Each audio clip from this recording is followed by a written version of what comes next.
race fans, to Ohsweken Speedway here on G-Force TV. Friday night excitement tonight, brought to you by Oakwood Transport and Tiffany Gate Fresh Gourmet. I'm Greg Kellnan. With me, Adam Ross. Trackside tonight, Clinton Jeffrey. We got all four divisions on tap here for you. The Cool Kids Ice and Water Core Pack Merchandising Sprint Cars, the Strickland Chevrolet Crate Sprint Car Division, the Middleport Mechanical Thunder Stocks, and the HRW Automotive Mini Stocks all on the card. It's a duel on the dirt event number 1 for home track points, brought to you by Instapanels. So lots going with our four divisions, and 113 cars, I believe, is what I saw the tally at as we get ready for our first heat race of the night. It'll be the Middleport Mechanical Thunder Stocks. On the pole for heat number 1 out of Caledonia is the 55 of Mike Thorne. To his outside from Hagersville, the 8 is Ryan Dinning. Donnie Lampman will start third in the 28D. He's from Caister Center. Alongside him from Port Colborne, the 11R is Bryce Richardson. Starting 5th from Ohsweken, the 93 is Melissa Miller. Starting 6th from Ohsweken, the 21Z is Braden Burning. Starting 7th in the 14, it's Al King from Parts Unknown. Starting 8th out of Tilbury, the 17W is Travis Whittle. Jamie Googe drives the 76. He is from London. And Kyle Wirt, last week's winner in the 19, is from Ancaster. That is your starting lineup. So some veterans on the front row. Thorne and Denning. Denning looked really strong in the feature last week. Here we go, off into corner number 1. Door to door go Thorne and Denning.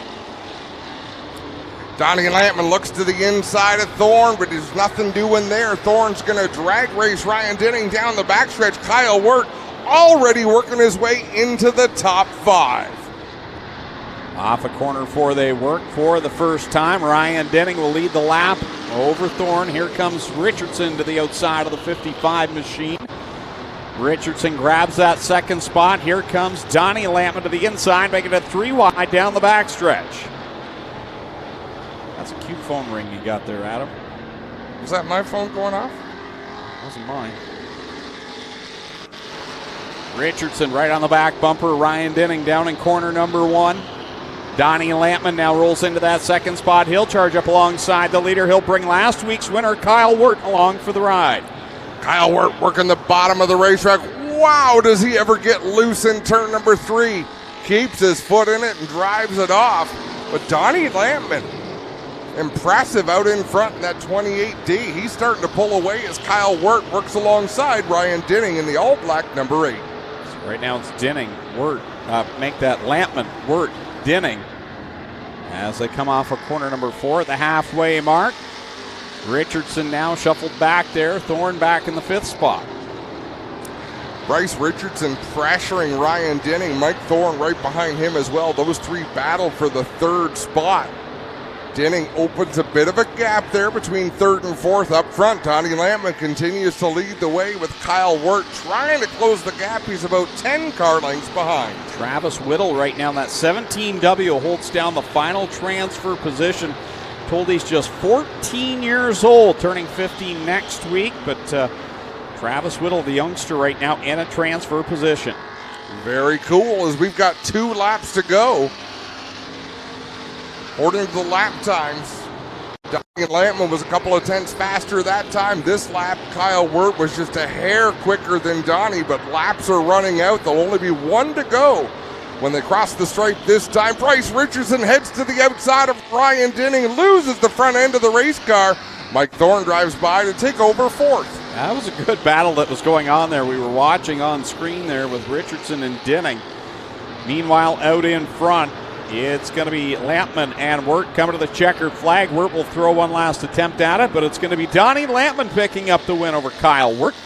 Then 3rd at the line will be Ryan Denning, and I think it was Richardson edged ahead of Thorne there at the line. Then Melissa Miller and Travis Whittle, the transfer cars. Braden Burning comes home in the 8th spot. Good battles in that one. Is bringing up the tail of the field, Al King and Jamie Googe in that 76. Heat race number 2 on the track now, and of course these heats are brought to you by Hunzingers. Hunzingers is your go-to business for plumbing, electrical, and heating in Haldeman, Norfolk, Six Nations, and surrounding areas. On the pole from Keister Center, the 41 is Adam Plazik. Alongside him from Canfield in the 03, it's George Grossel. Starting third from Thorold, the 196 is Tyler LaFantasy. Starting fourth from Hamilton, the 25 is Ken Sargent. There's lots of H's in that name. Starting fifth from Burlington, the 97 is Ron Logie. Starting sixth from Hamilton, the 07 is Scott McPhail. Logan Schwedick drives the 53. He's from Jerseyville. Kyle Andrus from Hamilton drives the 43. The familiar 49 of Dave Bailey is from Hagersville. And rounding out the field from Harley, the 37 is Rob Hoskins. Hoskins failed to make the green flags last week, some sort of issue in the pits. Heat race number 2 is underway. Adam Plazik leads the way, no number on the driver's side of the car. But number 41 out in front. Ken Sargent there in that second position. That's some nice camo work there. I almost can't see him. Ron Logie, the opposite. That's a beautiful paint scheme on the Logie 97. Bright striping on that car. Oh, Adam Plazik smashes the outside wall. Red flag is displayed and safety crews are on their way. Man, that was a hard hit over there off of corner number 2. Hay bales go flying. Safety personnel is on the scene. We will get you an update just as soon as we can, but some of these cars that still haven't even been lettered as of yet. Pretty wild. Adam Plazik's was one of them, in fact.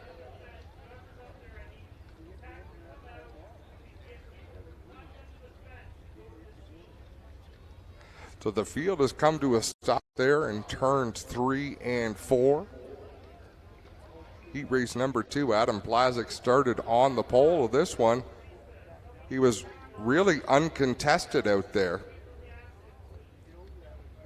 Running that outside groove, Greg, it was a one-car situation. Those 3 people are in the naughty zone. They seem to be. Doug wants them removed. Well, guys, over here, Adam appears to be all right talking to the safety crew. They're just trying to get him out. We'll get a good assessment of him, but he is talking to the crew here, and they're working on things here as they try and get this car back on its wheels and get Adam Plazik out. And this car is wrecked pretty bad, as you can imagine, guys. It's got a ton of issues here. And we're going to have a look at this replay. Adam Plazik by his lonesome. He was sort of up into the loose stuff going into the corner. It's very strange because he had the back end of the car around. Like that's the trajectory you would want, and then it kind of straightened up and it looked like he stayed in the throttle. That would have been a big surprise to our camera operator in turn 2 because that happened right at their feet. Man. And an abrupt stop and just spit the car upside down. So that first look we had was the best look. Well, Adam's out of the car walking around, guys. That's the main thing. Howard, a big hand for that.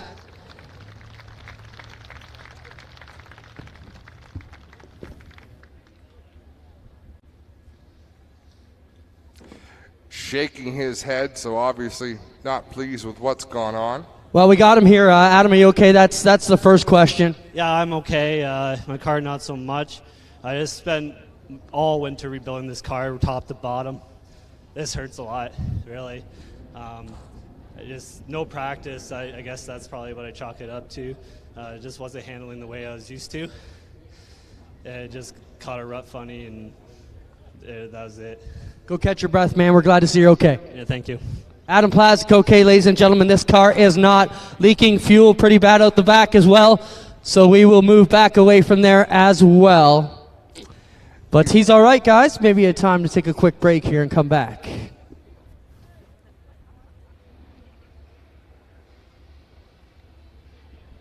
Fire starter that guarantees to start your campfire, wood stove, or fireplace without the need for kindling or paper. Find your nearest Quick Quick retailer at quickquick.com. It all started for us at the racetrack, from dirt to water. We have continued to keep the adrenaline and drive to make sure that we are always in the forefront. We are driven to give our customers the absolute best in service, products, and memories with your family. No matter what your passion is, whether it's on the water, in the dirt, on the snow, or on the road, we will always be here welcoming you over and over again through the doors here at Lockhart's. You're not just a customer here, you are part of our team. Tiffany Gate Fresh Gourmet. Our savory pasticides can be prepared any way you like. Serve warm or chilled, as a main or as a side. Tiffany Gate Fresh Gourmet. Create your way to great taste.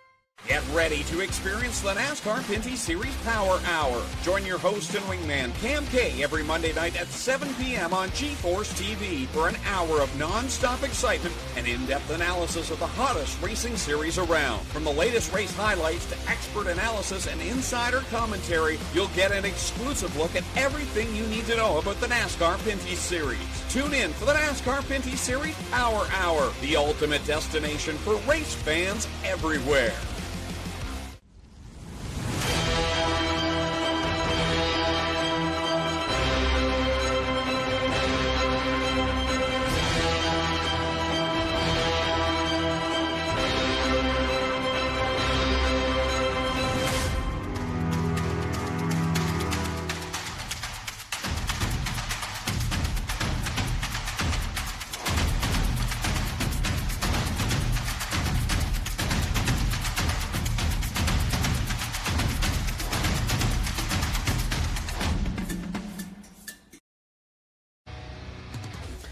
Back live at Ohsweken Speedway here on G-Force TV as we see Adam Plazik's number 41 flip back over on all four wheels, and that is a real heartbreaker. You could tell Adam Plazik holding back the emotion, said he worked so hard all winter to rebuild that car, get ready for racing. In fact, it was first time out on the track here in 2023. Didn't make it out to practice night or last week, and then caught a rut there up in corner number 2, as he said, not handling the way he was used to, and up and over, and you could tell in that interview that was a heartbreaker for him, and you hate to see that, just all the hours that are spent in the shop, and it all comes apart there in, what are we at, 2 laps, 1 lap? It really illustrates the emotional connection a driver has, and really, anyone who works on these cars, you do get so connected to them, especially in the Thunder stocks or the mini stocks, in a class where you will run the same car year after year after year.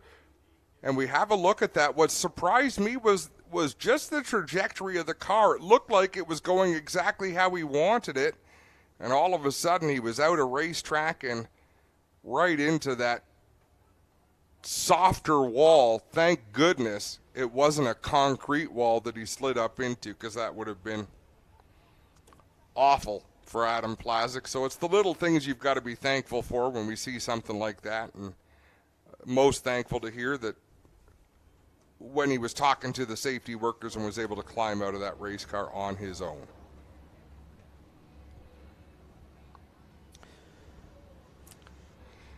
Bit of a wardrobe malfunction, Greg.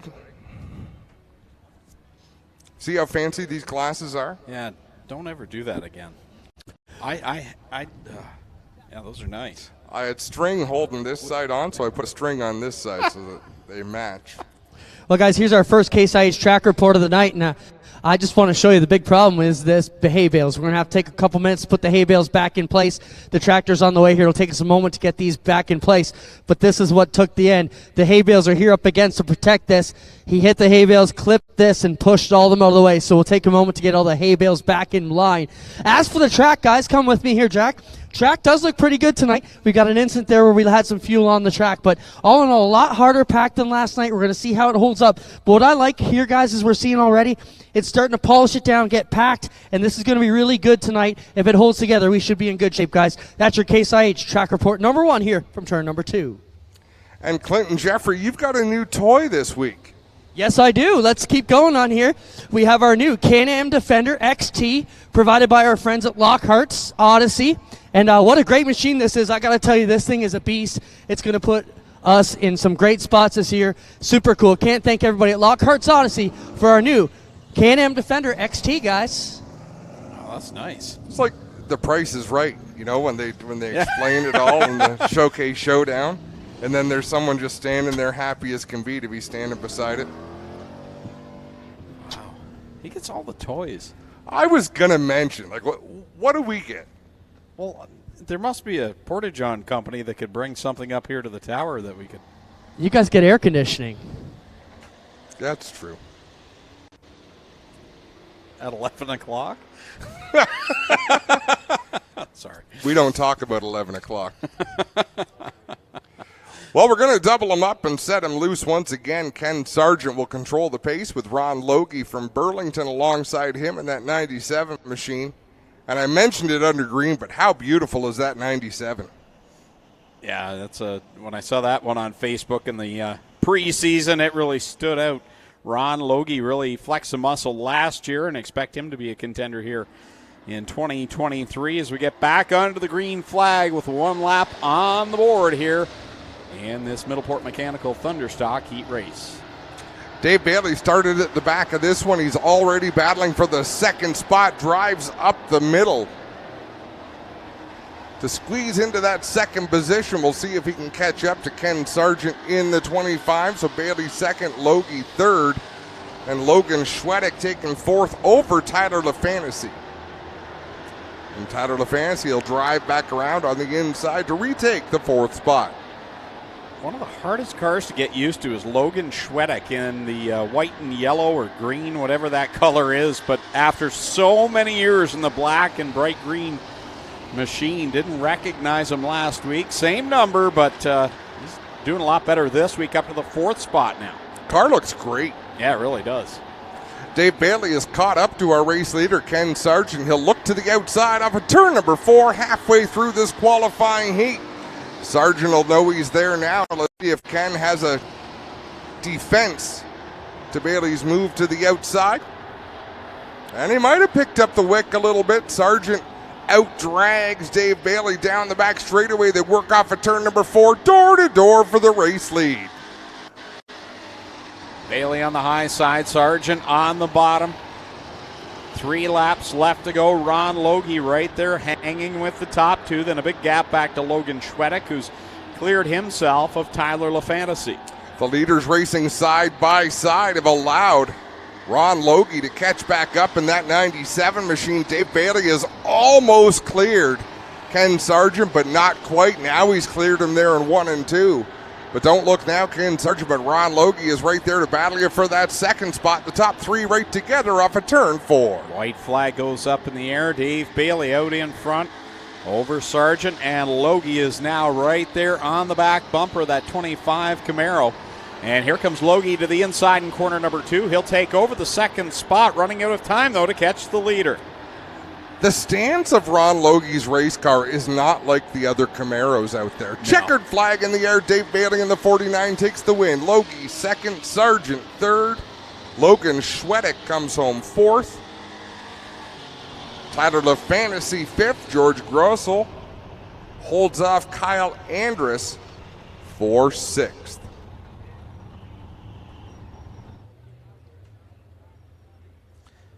Heat 3 ready to roll out for the Middleport Mechanical Thunderstocks. Yeah, here's how they're going to line up. The 427 is on the pole. That's Tim Phelan out of Binbrook. Alongside him, he picked up $2,500 Monday night at Merrittville Speedway. Driver the 84 RK from Victoria, it's Ryan Beagle. Starting third from Brantford, the 13 is Casey Huffman. Fourth from Caister Center, the 28 is Jim Lampman. The 32 is Mark Fawcett from Canfield. Chris Hale drives the 79. He's from Guelph. He'll start sixth. Starting seventh out of Thorold, the 11 is Go Fast Heeple. Starting eighth from Port Robinson, the 108 is Zach Bleach. Starting in ninth, his first show out here this year, Zach Bleach as well, his first race, and also the first race for a driver from Hamilton, the 62 of Brian Passetti. And rounding out the field from Hagersville, the 23 is Trevor DeBoer. So another delay here. Looks like they're working up in corner number 2 again between qualifying heats. So that's why you see the field stop there up in corner 4. It's an important bit of work because that is a butt end of a concrete wall. So you want to make sure they've got the hay bales lined up properly to dissipate the energy. We'll take another quick break here on G-Force TV, and when we come back, it'll be more of Tiffany Gate Fresh Gourmet presents Friday Night Excitement.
Well, good evening, everybody. Welcome to our weekly race chat. Adam Ross and Clinton Jeffrey are live and interactive every Tuesday night. Rivals Race Chat is your home for race discussion, debate, news, interviews, and more. They'll even take your questions and comments live on the air and talk to some of the newsmakers each week. Tune in every Tuesday night at 8 p.m. on G-Force TV.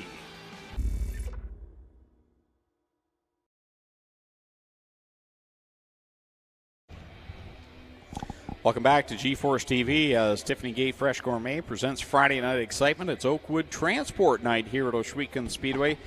Trucker Night. If you showed your trucker's license getting into the Speedway, saved some money on admission. So I want to welcome all the truckers that are here tonight. Beautiful night, and want to thank all the fans coming out again this week. A much better scenario to drive to the track in than it looked like last Friday night, but we got all of it in.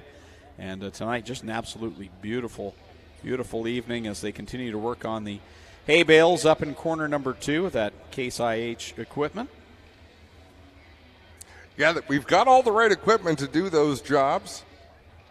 So we'll shuffle things around as Abby does a demonstration of his drone capabilities.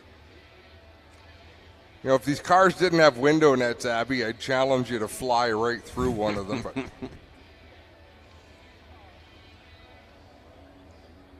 always good. I was going to say always good to see Abby, but we really don't see him. We just see the work that he does. Much like Spencer. We know he's here, but we really don't see him. If you see him, something's wrong. And when we hear his voice, something's really wrong.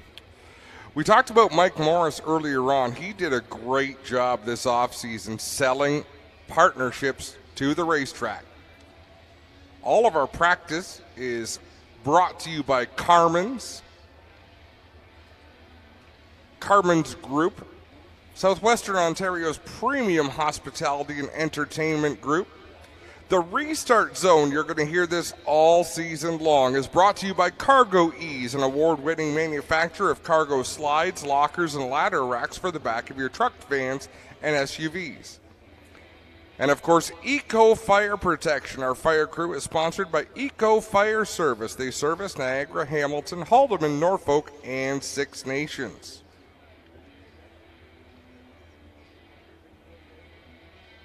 Nobody's ever sponsored us, eh, Greg? Sponsoring the color commentator. Mighty Wipes. It's bad life choices and poor hygiene. Yeah, Mighty Wipes would be all right. Burger Barn's always taking good care of us. Yeah, that's true. But specifically, nobody's ever said I'm Greg Calden, and I'm brought to you by... I'm brought to you by ice cream and Gatorade. Powered by numerous things your doctor says you shouldn't eat. Please avoid. On the other hand, if we just leave the tractor there, it is a buffer between the track and the concrete wall. Oh, they have those big tires. Problem solved? Problem solved. If we ran city council, the meetings would be short. Adjourned.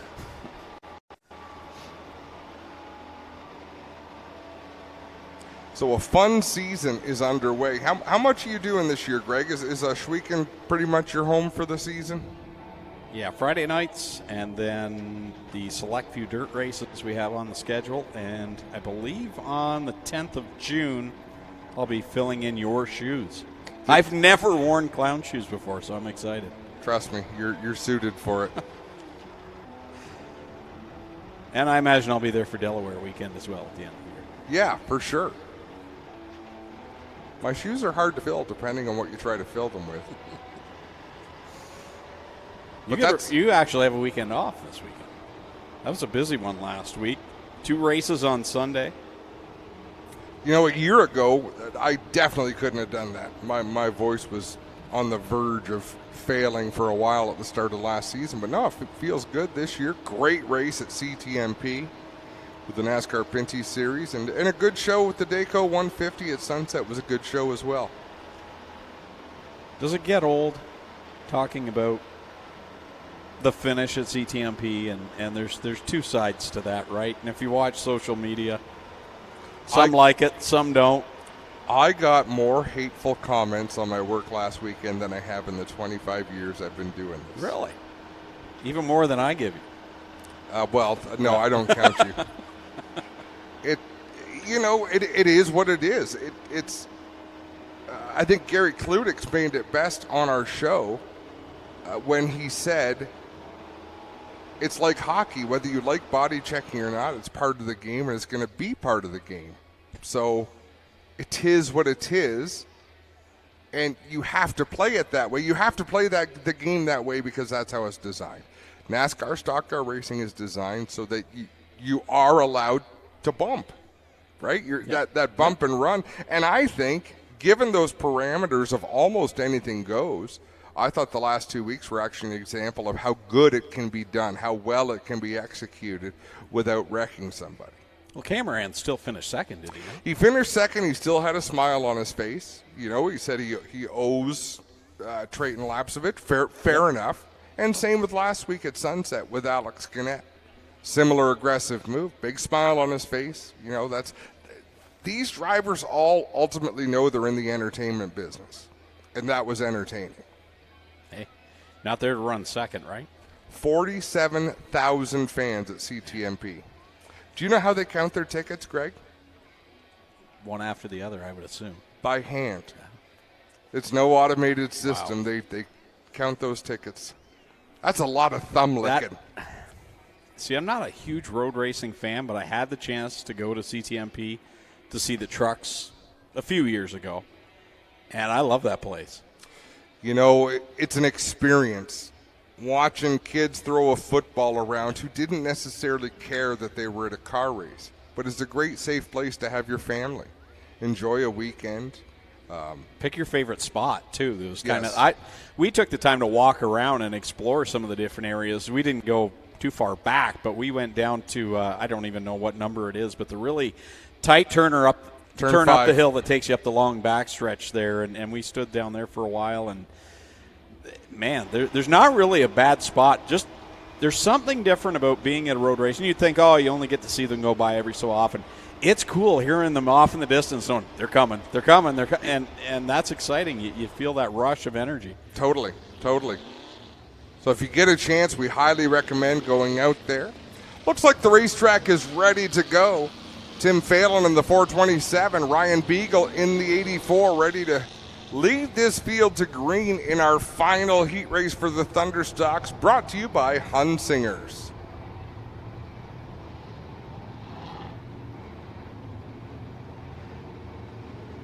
Well, Tim Phelan's got the roof reattached solidly. You assume that. After last week's toupee incident. It is reattached. We don't know how firmly. Ryan Beagle with that beautiful Ackland Insurance 84 RK. The Shed in a Day 13 of Casey Huffman starts in the third spot. Green flag is out. We're underway. Off they go into corner 1 for the first time, the third qualifying heat of the night for the Middleport Mechanical Thunder Stock Division. And here comes Jim Lamp to the outside. Both those 28 cars have been very quick here in these first couple of nights. We see them right there up in the front three. Jim Lampman, Donnie Lampman just had a good qualifying heat himself, and both were very strong last week. You make a good point as Chris Hale redirects that race car, cuts across the front end of Zach Bleach, give the 79 the third spot at the front. Ryan Beagle leads the way, but Jim Lampman is right there chomping at the back bumper of that 84 machine. 2 laps on the scoreboard, 6 to go with Ryan Beagle out in front, 4 wide behind the top 2 as we got 1 going up and around a second time in corner number 1. We'll stay green though. Stay under green with Ryan Beagle out in front by a car length. Fawcett in the third spot in that 32 machine. Tim Phelan started up front, but he hasn't faded back too hard. He's in a great battle for fourth with Zach Bleach and Chris Hale in the 79. Cross flags up in the air for Ryan Beagle over Lampman, Fawcett, Phelan, and Chris Hale right now, your top 5. 3 wide for the lead through turn number 2. Fawcett on the bottom, Lampman in the middle, Beagle up high on the outside. They'll work through 3 and 4 again, fanning out 2 wide, almost 3, but not quite, because Lampman closed the door on the bottom. Lampman's got that 28 machine hooked up on the inside line. Beagle holding the outside. Fawcett just waiting to pounce. He's back there in that third spot as they go door to door down the backstretch. In through 3 and 4. So Jim Lampman, every time he pushes that race car, it slides up the track and opens the door for Fawcett. There's 2 laps to go. Ryan Beagle maintaining that high groove. As soon as I say that, he drops to the bottom in the 84 RK. This time Bob will see the white flag for Ryan Beagle as the battle behind him is side by side. Fawcett right against the wall. Lampman to his outside. 1 more trip around. And Tim Phelan's working his way into the mix in this. I was just going to say that. Phelan closing in. Beagle's car looks to be running better on the bottom of the racetrack, but closing in on the last lap is Fawcett through 3 and 4. Here they come the final time off the 4th corner. Ryan Beagle will grab the checkered flag. Fawcett a close second over Lampman, then Phelan and Hale, your top 5. Bleach and DeBoer will complete the transfer cars. Casey Huffman in the 8th spot. Brian Passetti and Go Fast Tipo going to be headed for tonight's B main, Greg. So the 360 sprint cars up next, brought to you by Cool Kids Ice and Water, Core Pack Merchandising. That's the sponsor of the division. Their heat races are sponsored by Plazic Auto Recyclers out in Caister Center.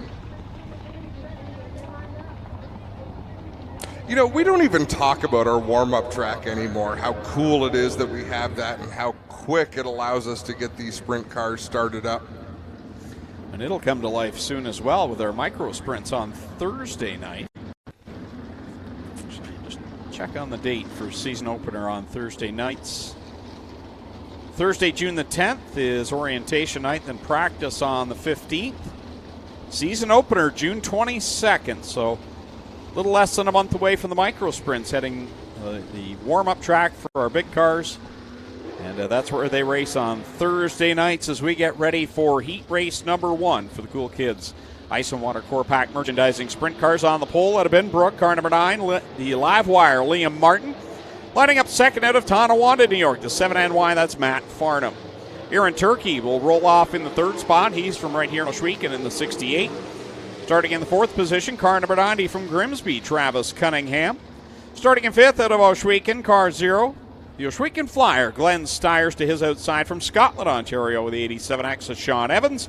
Going 7th out of Hamilton, the 19D, that's Alan Downey. Corey Turner in the 17X from Tilsonburg will start 8th and 9th. Is Bailey Hurd out of Niagara Falls in car number 70. Heat race number 1 comes to the green flag. Liam Martin with a good launch, but Matt Farnham always aggressive in that 7 machine. The two open a gap back to the 3rd place car, and it's going to be Liam Martin leading the way off of turn 4. Top 2 breakaway. Aaron Turkey got all sorts of sideways up in 3 and 4, and that backed up Alan Downey just a little bit. He'll do work to the inside now, looking for the 3rd spot down at corner 3. Glenn Stiers. Oh, he catches a rut, gathers it back up. Nice save by Alan Downey. Quick reflexes for the driver of the 19D as Travis Cunningham rubs along the concrete on the outside. Wow, Alan Downey with problems. He goes around in that 19D. He might have clipped the inside concrete in 1 and 2. Yellow flag is displayed. That was a rough lap for Alan Downey. He was battling for the 3rd spot, went into corner number 3 and got that car all sorts of sideways, caught a rut, and went up the track and then went down to the other end of the racetrack and I believe clipped the wall and sends the 19D around the Henson Shaving Schmuck truck, number 19D. Alan Downey finished 11th on opening night last week. Let's have a look at this replay as he goes down into the corner on the inside. Oh no, that was down in turn 3 the lap before. Catches that rut funny. Gets all sorts of squirrely and then down into 1 and 2. I think the car just bit a lot more than he thought it would. It carved down to the left, clipped the inside concrete, and broke the something in the left front corner of that race car. Clinton Jeffrey is wandering over to check things out. Well, the problem, Adam, is the axle's bent back. So, yes, he definitely clipped the wall. It has bent back the front axle and tore up a rim and a tire here on the left front. So once the safety crew gets out of the way, Jack will be able to give you a shot of it. But, yeah, the left front the left side of the front axle is bent back a few degrees, Adam, and that's not going to work out for him. Get Brandon out of the way. They can see it in there. It's pushed back and pushed out of the way. And we'll get it up out of the way, and you can take a look at it, but the geometry's definitely wrong. One other thing I want to talk about quickly here, Adam, is the scoreboard behind us. The scoreboard has just been adjusted in a new way that the drivers will not be able to use it to their advantage. We've reprogrammed the scoreboard this year. In fact, tonight, when they come by the start-finish line, their numbers will pop up. So the leader or second or third, if you're on the board, you can tell the gap between the person behind you. Now, only comes out once, and that will make sure that they cannot gauge how far the drivers are behind them. Something they're not going to be able to use strategy-wise anymore, guys. I didn't know it was really used that much, but I guess you could. DJ Christie, I think, was on Stickers and Scuffs, and he said, yes, we definitely watch that scoreboard, and you can tell the gap when the next number comes up. So Doug Leonard and I worked on it. Doug spearheaded the charge, and this year, tonight is the first night that it's working the way we want it to. Well, keep putting in the hard work, and maybe one day Greg and I will work as hard as you want us to. I doubt it. Green flag back out. It's Martin and Farnham battling at the front. 3-car fight behind that as Corey Turner blows by Aaron Turkey and Glenn Stiers. Oh, big crash! Wow. Oh, and Bailey Hurd almost got in the middle of that. Good bit of driving, but that was a huge collision. Aaron Turkey and Glenn Stiers. Man, oh man. Aaron Turkey took a vicious flip. I believe I see him moving around in there. Both cars out of Glenn Stiers Racing, and we can see Aaron Turkey adjusting his safety equipment in that 68 machine. Ladies and gentlemen, how about a round of applause for our safety crew? 10 seconds didn't go by, and they were on the scene with those race cars. Well, guys, I can tell you I have not seen a sprint car destroyed like this one is at Ohsweken Speedway. Major damage to the front end. This car is basically gone. Jack, don't get too close. It could still fire up with fire, but boy, oh boy, come around this side, Jack. It is no prettier, guys. How about a shout out to the GSR crew, though, guys? This is a new chassis, and boy, did it ever get tested for safety right there. Aaron and Glenn, both in brand new GSR cars, both destroyed over here, and this Aaron Turkey wreck was unbelievable, guys. Clint, grab that steering wheel and hold it up. Here. hold it from part. No, the safety worker just grabbed it. And so you can see how mangled the wheel is. That's Aaron putting pressure as he's flipping, and you can just see how wilted that $350 MPI wheel is. But yeah, not so nice, guys. That was violent. Well, all you got to do is look at the front of this car. It is unbelievable. Aaron Turkey slowly taking his stuff off, but that's a good sign. Glenn Steyer's out of his car going over to check on Aaron himself.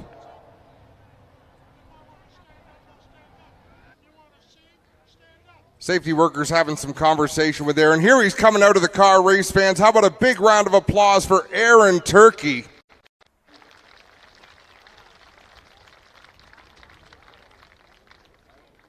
I mean, a crash like that, Greg, it'll take your breath away. It'll take the air out of your lungs. Well, I got Glenn Steyer's here. Glenn, you said you hit him full tilt. Certainly not the way you want to be going through 3 and 4. Yeah, I didn't even expect him to come up there. He must have got up on 2 wheels, but I hit him pretty darn hard. I was good because I hit him square, so my Honda device slowed my whole body down. So I didn't really feel anything, but he got pounded, man. I feel sorry for him because that car is an absolute mess. Let's talk about the safety of the car. New chassis, it held up really well for both you guys, so that's an important storyline also. Yeah, 100%. Unfortunately, we had to test these cars in a crash like this, but yeah, Aaron's fine. He's a little shook up, but yeah, I'm fine. I'm 100%, so I'm good. Hopefully we can get my car back together. All right, boss man, go catch your breath. Glenn Steyer's all right down here. Aaron Turkey, a little bit slow. He's going to go back for observation. How about a handle, ladies and gentlemen? They both were able to get out and walk away under their own power, which is the main thing here tonight. I'm surprised Glenn's car's not worse off. So we have a look from a distance over to the right of the screen. My goodness. And Bailey Hurd came so close to driving right through Aaron once the car stopped, too. Watch that yellow car late if we see that replay again. Was Aaron stopped on the track? It's hard to see because the camera's looking into the sun over to the right side of the screen.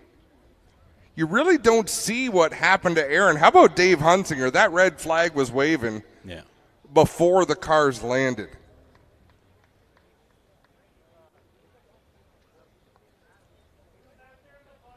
Race fans, for your sake, I hope they tow this car down the front straightaway to the pits because you have never seen a sprint car. Well, unless you want to wait for all the fluid to be dried out. I think it's all out. I don't think they will. We'll have one more look again. Aaron Turkey's car was on the outside. Like Glenn goes up and over. Glenn flipped backwards, it looks like. But his car looked fairly okay. We never did get a really close-up shot of his car, but I mean, considering he flipped backwards. The Steyer's car looks all right, guys, from what I can see here. I don't see a ton of problems here. Maybe a bit on the front axle, but overall, the car looks like it's in good shape. We get up here and check out the front axle on the Steyer's machine. Oh, here's the problem, Jack. Look it. So the frame has bent down. This is supposed to be like this side, attached up, and it folded this. So visually, it looks okay. On closer inspection, this car will not race again, guys.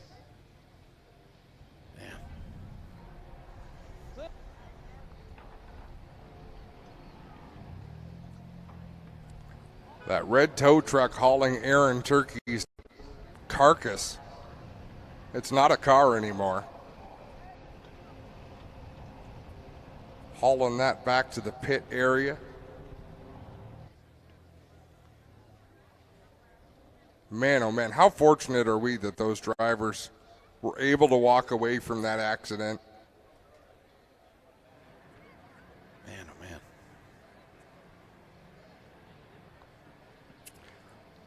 Well, there's not as many cars as there were. Liam Martin, Matt Farnham. Sean Evans, Bailey Hurd still out there. Corey Turner, who was kind of close to that when all that shook down. He had actually just gotten by both Glenn and Aaron. I'd be curious to, Clinton, did either of those cars have in-car cameras on them?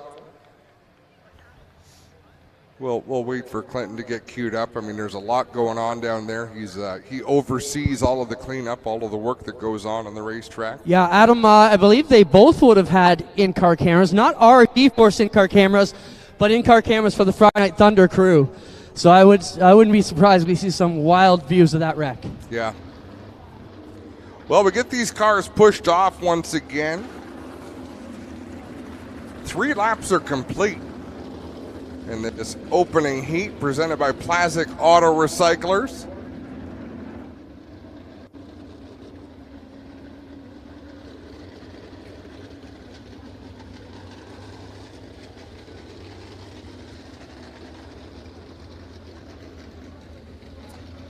The Insta panels, 87X of Sean Evans.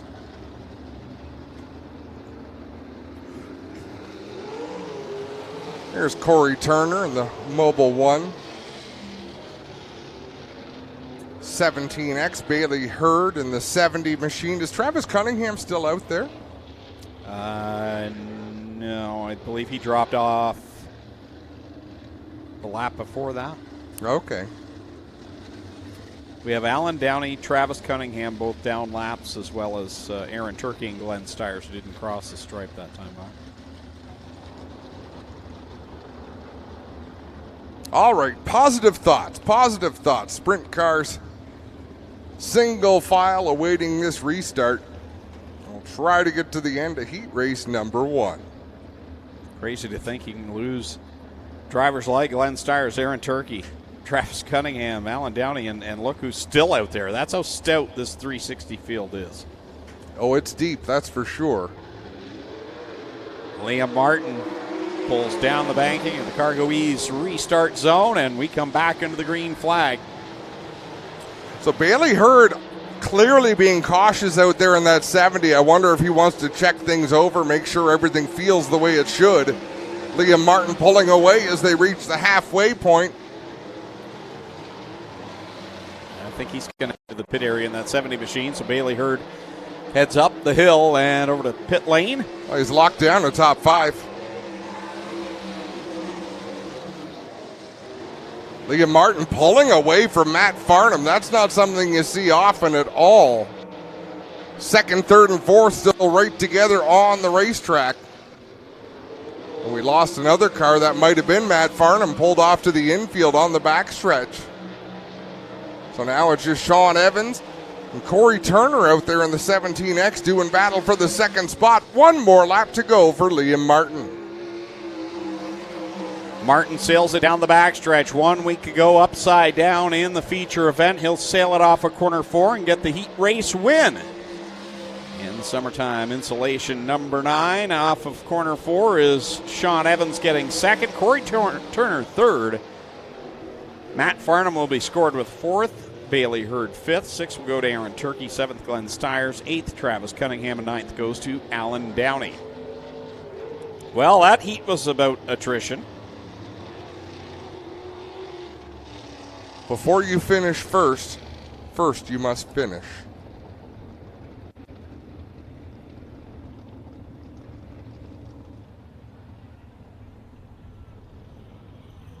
So it was an accomplishment for any of those drivers to make it to the checkered flag.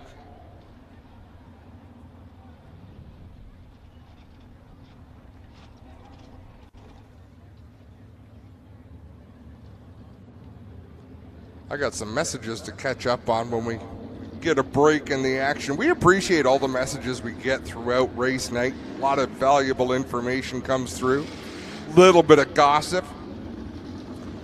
Heat race 2 rolling out onto the Speedway. Again, brought to you by Plastics Auto Recyclers. Plastics Auto Recyclers, a full-service 100-acre recycled auto and truck parts facility. If they don't have it, they can locate it. Check them out, www.plastic.com. Derek Jonathan out of Lewiston, New York will start on the pole in heat race number 2 in car number 81. To his outside, rookie driver out of Brantford, the 49L, that's Lucas Smith. Starting in third out of Beachville, car number 5, it's DJ Christie, and rolling off 4th from Brantford, downtown, Mitch Brown in car number 10. Starting in fifth from St. Williams, the 21, John Burbridge to his outside. From St. Catharines in the 71, it'll be Mike Bowman starting in sixth.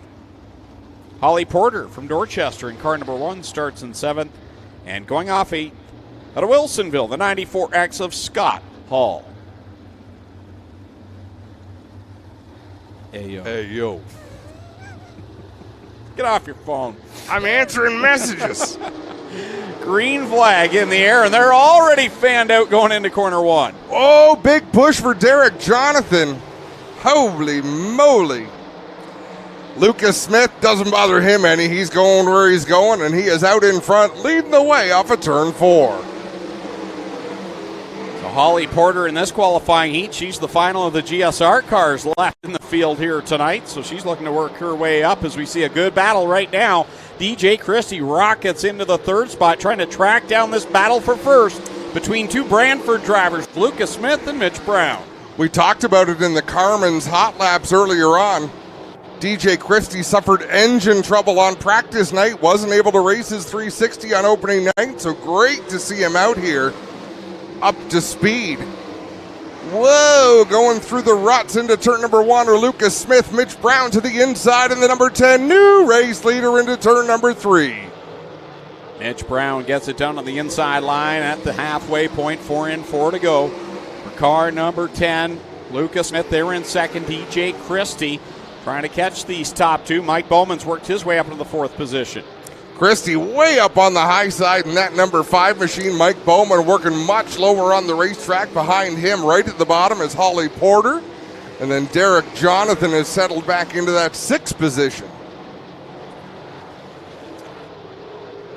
2 laps left to go for Mitch Brown, is pulling away from the field now. Lucas Smith solidly in the 2nd spot. DJ Christie not able to gain ground on him, but Mike Bowman has closed the gap on that 3rd place driver. Christie is losing ground in the middle of the turn, but he's making it up on corner exit as the white flag flies for Mitch Brown. Here comes Christie looking to the outside of Lucas Smith. Here he comes through corner number 2, look to the outside, now looks low down the backstretch as the leader works through 3 and 4 to the checkered flag. Mitch Brown will take the win. DJ Christie works by for the 2nd spot. Smith to the outside, he'll take 3rd. And it's Bowman in 4th, Porter 5th, Jonathan 6th. Scott Hall 7th and 8th will go to John Burbridge. That's the way we like to see those heats run. A little bit of passing, a little bit of excitement, but everybody keeping the wings on them and keeping the 4 wheels attached.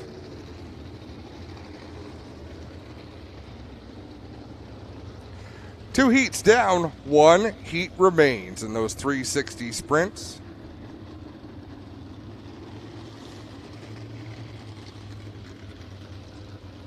Another stout field of cars coming out for heat race number 3 here for the Cool Kids Ice and Water Core Pack Merchandising Sprint Cars. Heat 3 brought to you again by Plastics Auto Recyclers. Josh Hansen will line up on the pole for this one. He was the runner-up one Friday night ago. The 88H, he's from Beamsville to the outside from Freelton. Car number 12, DD, it's Darren Dryden. Rolling off 3rd from St. Catharines, the 46, that's Kevin Pauls.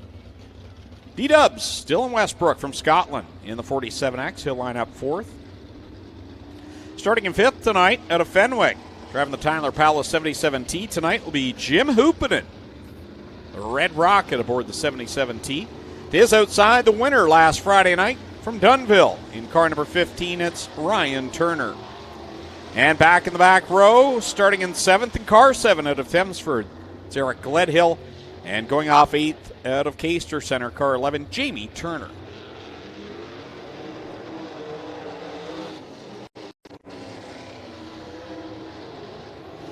White flag comes out. These drivers able to clear out their engines one last time before they close in and get into formation on the back straightaway.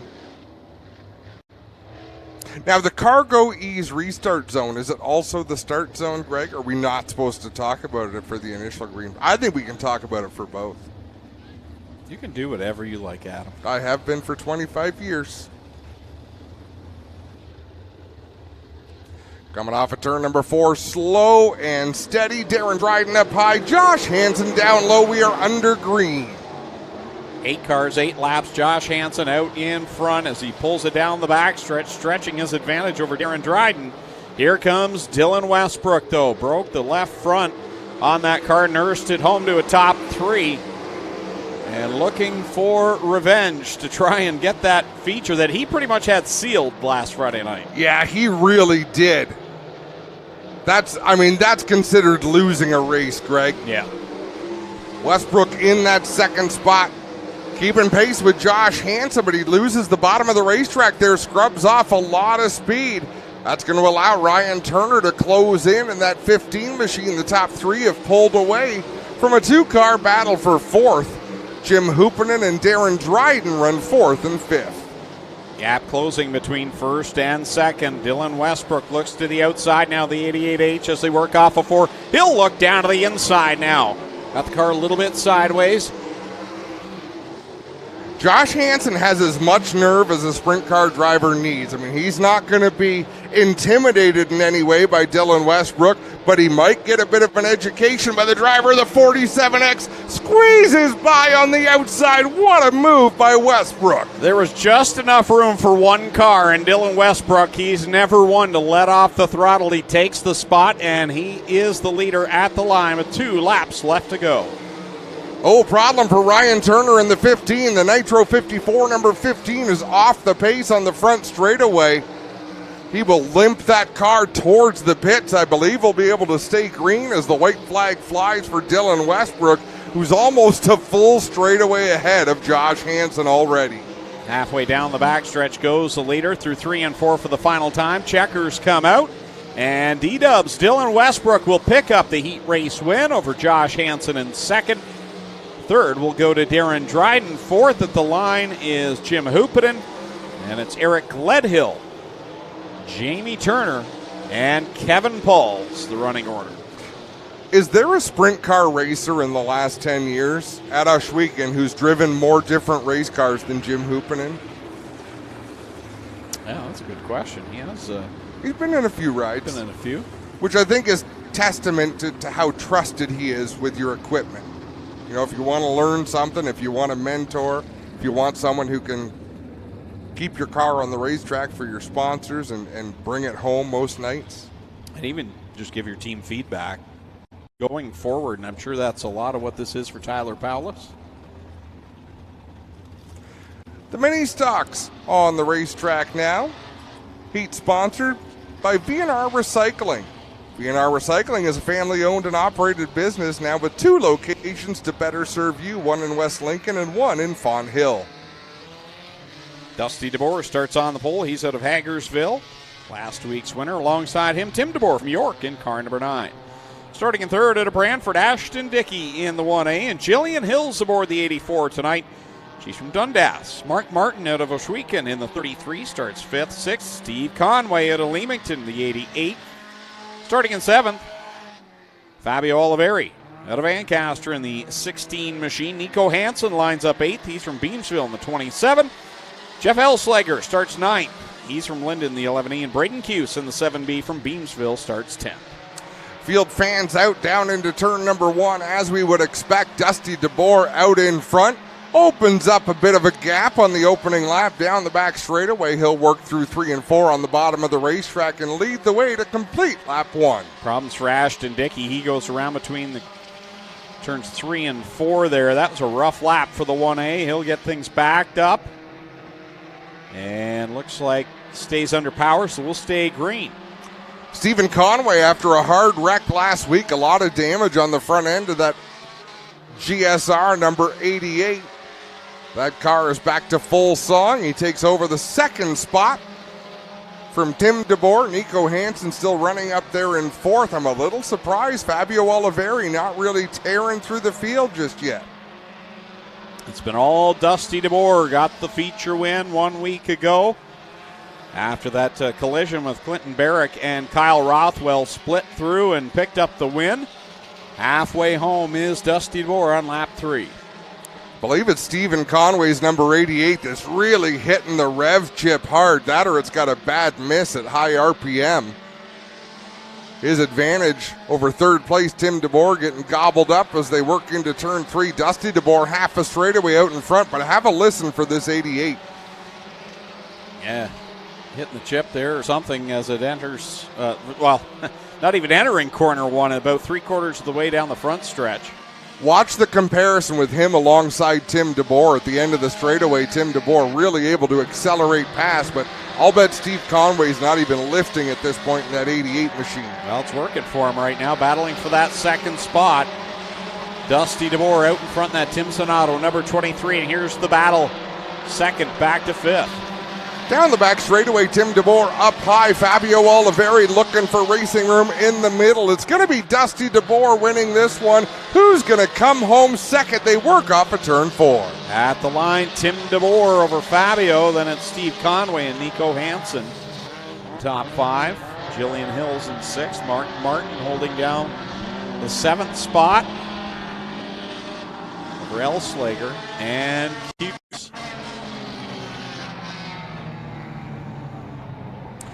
Let's have another Case IH track report. Clinton Jeffrey is on the scene. Thanks a lot, guys. Down here in turn number 3, you can see it's really starting to pack in spot, but we have it where it's starting to open up a bit. And as the sprint cars will hit this, they will peel this back and fling it up, and this hole will continue to grow. Most of the track looks pretty good, but these are the holes that will open up and cause us more griefs as the night. The idea is throughout the summer to work on these spots and get most of the track like it is right here and work on these spots to get them a little bit tighter. May take another week or two. Things are good now. Hopefully they stay as they are for the rest of the night.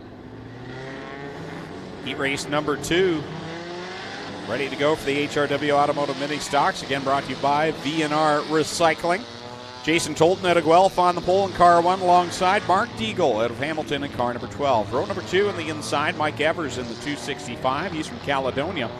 And alongside him, John Lubeck out of Port Colborne in the 14L starts 4th. Going off 5th, Mason Anderson from St. Catharines in the 4A. To his outside, Graydon Lyons in the 32L from Cambridge. Going off 7th, Tristan De Silva from Waterdown in the 01. Steve Miller from Paris in the 79 goes off 8th. Christopher French from Stratford in the 54 starts 9th. And going from 10th from Smithville, Nathan Joyner in the 20J. Bit of a ragged start there, but Jason Tolton, the pole sitter, jumped on the loud pedal in that cargo ease start and restart zone. Mike Evers up to the 2nd spot. We got a side-by-side battle for 3rd. Deagle and Lubeck. Lubeck had a good night last Friday night. And you know what Lubeck does? You're going to see him into 1. He goes up the hill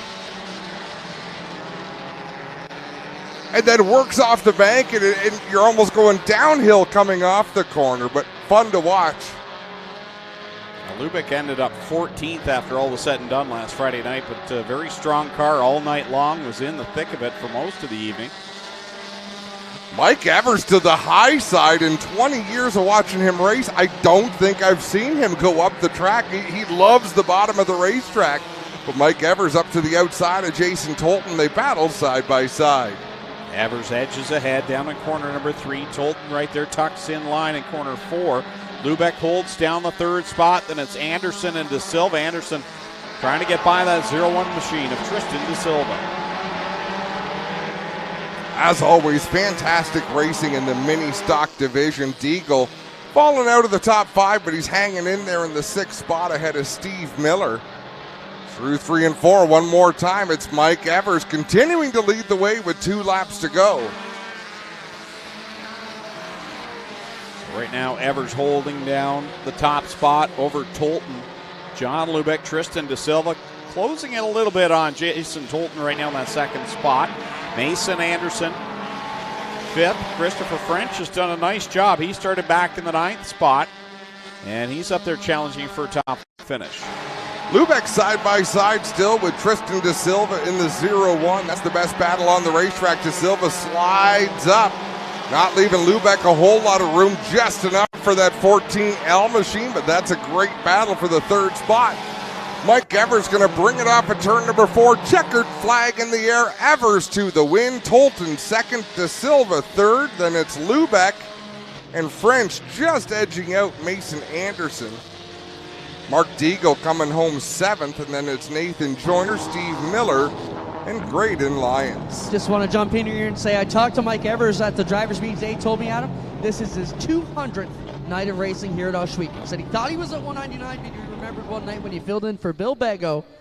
So Mike Evers, our heat race winner there, racing his 200th time here at the Big O. I'll bet you this is the first time in 200 nights here that he passed for the lead on the outside.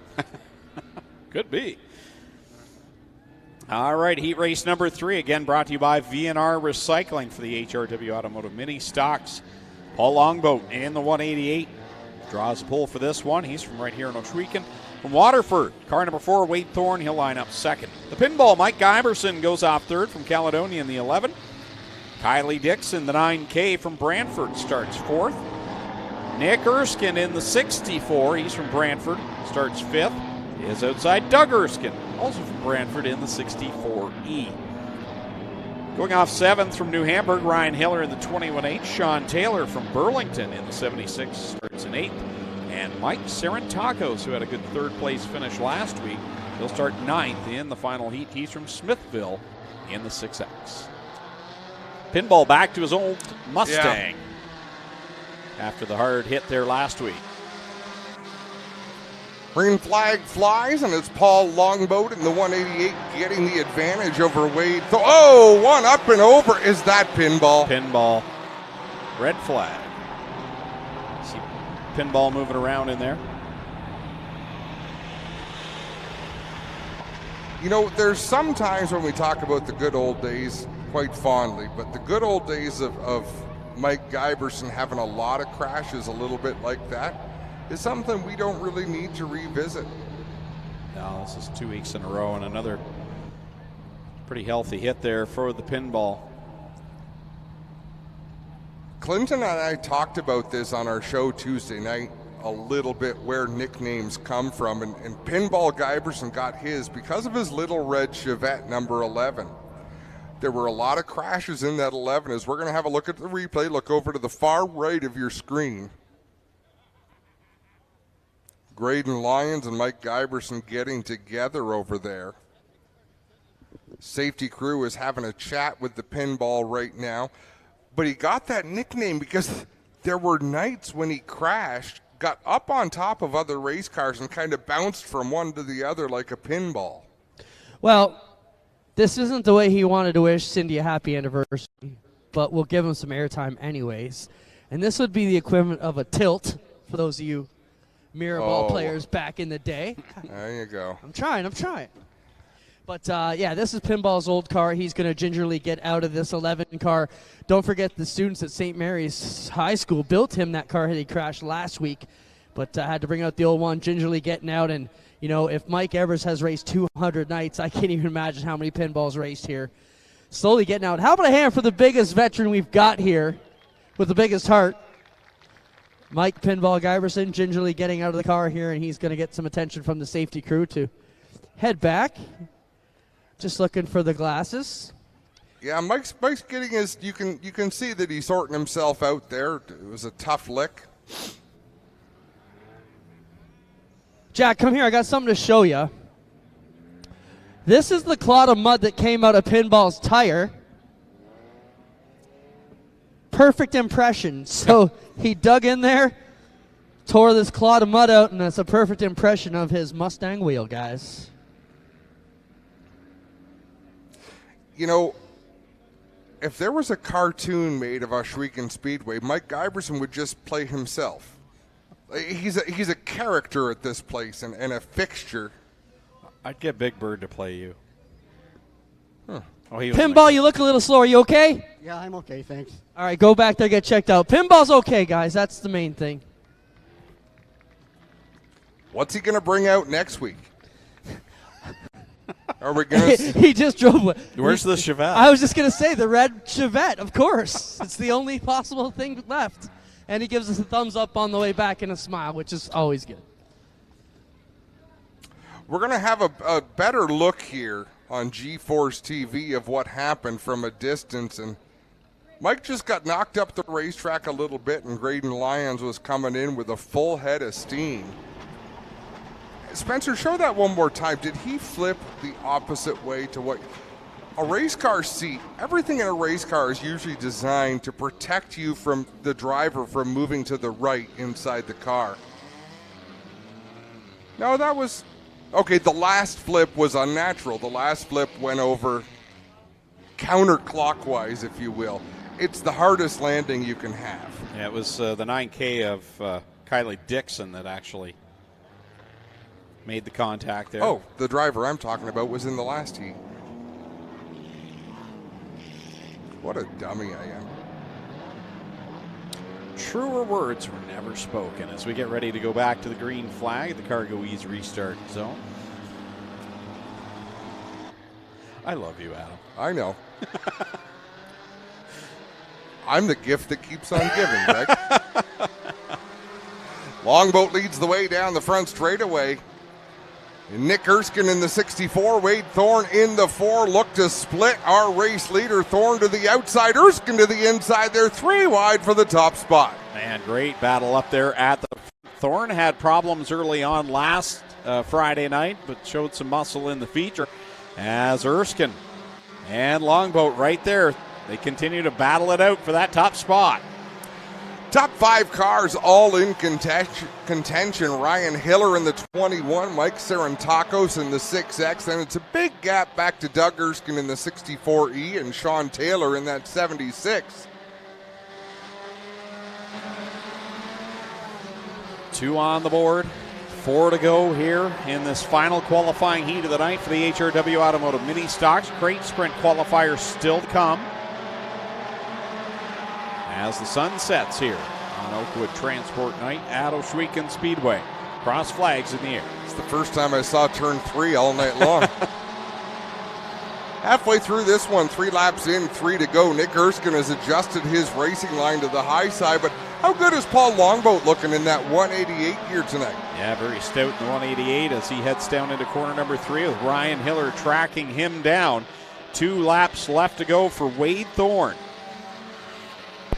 Ryan Hiller started back in 7th, so he's had some work to do, but he's catching the top 3. Everybody in this heat choosing to run the high line, which surprises me quite a bit with these race cars. You would think somebody would be working the middle or working the bottom out there. But the white flag flies, everybody in the top 5 right around the top of the racetrack. Final trip around right now for your leader, Wade Thorne, as they bear down on Kylie Dixon down the back stretch. Nick Erskine solidly in that 2nd position. Really struggled last Friday night, but having a good solid heat race run here. Thorne picks up the win over Erskine. Then it's Paul Longboat and Ryan Hiller, the top 4. 5th will go to Mike Sarantakos. And then it's Sean Taylor, Doug Erskine, and Kylie Dixon will complete the running order in the 3rd and final qualifying heat for the HRW Automotive Mini Stocks. Up next, it's going to be the Strickland's Brantford Chevrolet Crate Sprints. We've got 30 cars here tonight, and their heat races are brought to you by Slack Lumber. Slack Lumber, recently under new ownership, is a full-service lumber yard and building center supplying construction materials for all different disciplines in the building industry. Their Window Works division offers sales and installation of windows and doors to suit your home or garage. Come in and see their showroom or shop online at slacklumber.ca. Heat race number 1 on the pole from Listowel will be the 97 of Sheldon Bender. To his outside from Rockwood, the 94 is Ryan Fraser. Starting 3rd in the number 4 from Mississauga, it's Mac Demand. Starting 4th, we go east of Toronto from Bowmanville, the 31 is Dale Curran. Starting 5th in the 29W out of Woodstock is Tyler Ward. Starting 6th in the BS 39 from Wainfleet is Brett Stratford.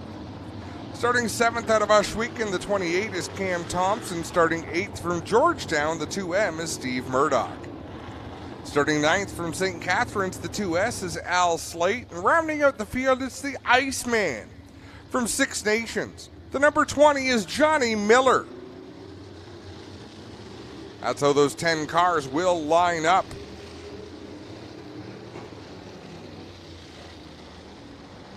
For your qualifying heats.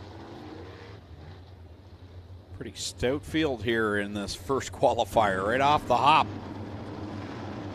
forget Rob Neely not here tonight. Took a rollover last week. He's gone away for a couple of weeks, so we'll see the Radio Shuttle 74 a couple of weeks' time as we see the aerial shot of the field coming to the green. Down into turn number 1. Bender slides up the track just a little bit. Fraser going to squirt out in front. Then they're side by side for second between Mac DeMann and Dale Curran. Murdoch trying to make some moves. He's up to the 5th spot now as Bender begins to fall back. And Tyler Ward, who had problems in practice in hot laps, couldn't keep that car fired, and he's rolled off on the backstretch. Shame. I believe he won his qualifying heat last week. Trouble. Oh, and we've got one over. Steve Murdoch lost it in turn number 3 and got clipped. Was it Cam Thompson who clipped him? That might be Cam Thompson in the 28T. I'm not sure.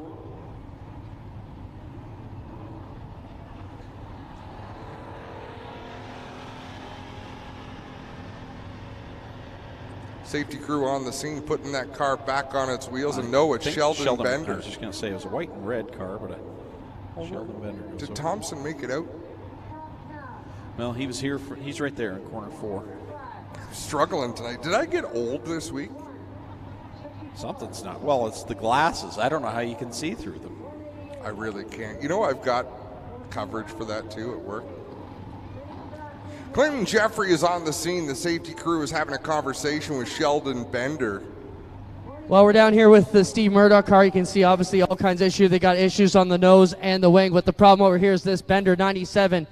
They've got all kinds of problems here. Obviously chopped off the front axle and big problems here for Sheldon Bender. So not a great night for a lot of teams here, guys. No, and the customary steering wheel toss. You see the steering wheel laying next to the race car. It's one of the ways we know a sprint car driver is okay. So they throw that steering wheel. Let's have a look at the replay. It'll be off to the right. And Steve Murdoch looped that 2M. And he just got clipped by Bender in the 97.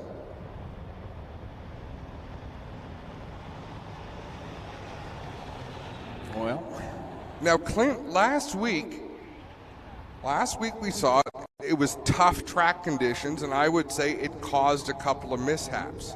I don't think it's track conditions this week. At least it doesn't seem it.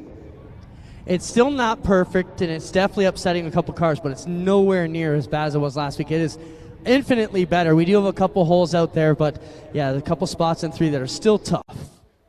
We'll have a look at a different replay from that same speed shot. You see Murdoch go around, and Bender just didn't have time to react. What a shame.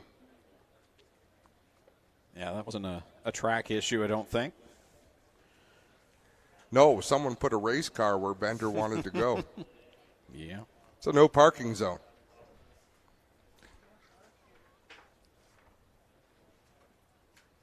So I'm being told no B mains tonight. No, we just got the Thunderstock feature lineup, and it's 30 cars deep as we have another look. Murdoch, the back end, just comes around on that 2M.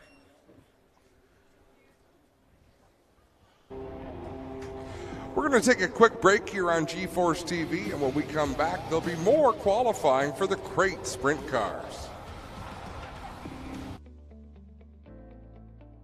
I heard about a new product line at NTN called Kize. Can you tell me about it? It's true, Kelly. Kize is NTN's new range of spherical roller bearings protected by steel shields fixed on the cage on both sides. It's an unprecedented solution, and it's exclusive to NTN.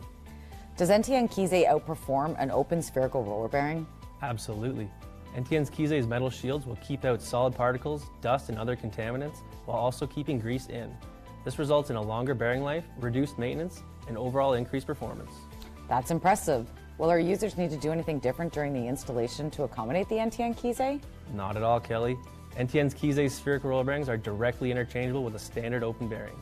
Same housing, same accessories, same installation procedure as they use now. Wow, James. Look, a direct drop-in. What great news. Yes, Kelly, it sure is. And with a minimum lifespan twice that of an open spherical roller bearing, NTN's Keys delivers the ultimate bearing experience. Now let's get some of these out into the market, James. Lockhart's Odyssey is BRP's newest marine dealer for the legendary Alumacraft fishing boats, the luxurious Manitous, and the affordable Sea-Doo Switch pontoons. Come aboard our new outdoor showroom, located here in Cortland at Lockhart's Odyssey, your BRP superstore. Tiffany Gate Fresh Gourmet. Our savory potato sides can be prepared any way you like. Serve warm or chilled, as a main or as a side. Tiffany Gate Fresh Gourmet. Create your way to great taste. Tiffany Gate Fresh Gourmet presents Friday Night Excitement here at the Big Ohsweken Speedway on G-Force TV. Brought to you tonight as well by Oakwood Transport. I don't know, Adam. Now we've got the Tiffany Gate Fresh Gourmet commercials to watch up here, along with Pinty's. The food looks delicious. It does. Look at that sunset over there behind the pit. VIP suites. How about this? Rob Neely, it's 8:20 a.m. in Singapore. They're staying at the Ritz-Carlton, and I got a video of Rob Neely watching the races from over there. Good thing we talked about him. And they also, that hotel overlooks the F1 tracks. We did we say nice things? Well, I mentioned that he wouldn't be back for a couple of weeks after. Well, so you a mentioned trip away. It's not like you complimented him. You said his name. All I said was we talked about him. You're the one talking about nice things. Yeah, but you said we can't have nice things because of you. Where's the telestrator? You're the one that ruined that. Well, I can't deny that. Spencer knew where that would go if I had that kind of power. Well, where did you order it from, Spencer? Is this like an AliExpress? It's definitely not Amazon. You've got your Etch-a-Sketch. Yeah, I pulled that out tonight. The mini Etch-a-Sketch. Thanks, Fran. The fact that you just said that, I pulled that out tonight. The mini. How's that different? Welcome back to grade 5, everyone. You're not wrong. My sense of humor stopped hard at grade 5. We've got to give a shout out to one of my many bosses at work, but a former racer here, Jonathan Ayrton. If you saw his social media this week, you saw he had a procedure done to remove a tumor on his face that had been bothering him for quite a while. He is recovering right now. We wish him a speedy recovery, and we're glad things went well. But all reports are that things went the way they were supposed to, and I look forward to having him back at work because he's fun to mess with. Got a quick look there at Sheldon Bender's 97 as it gets pulled into the pit area. Another great shot of that sky there. That's, for those that have never been to Ohsweken Speedway, the new VIP suites that were here in 2022. I thought you were going to say that's where the sun was.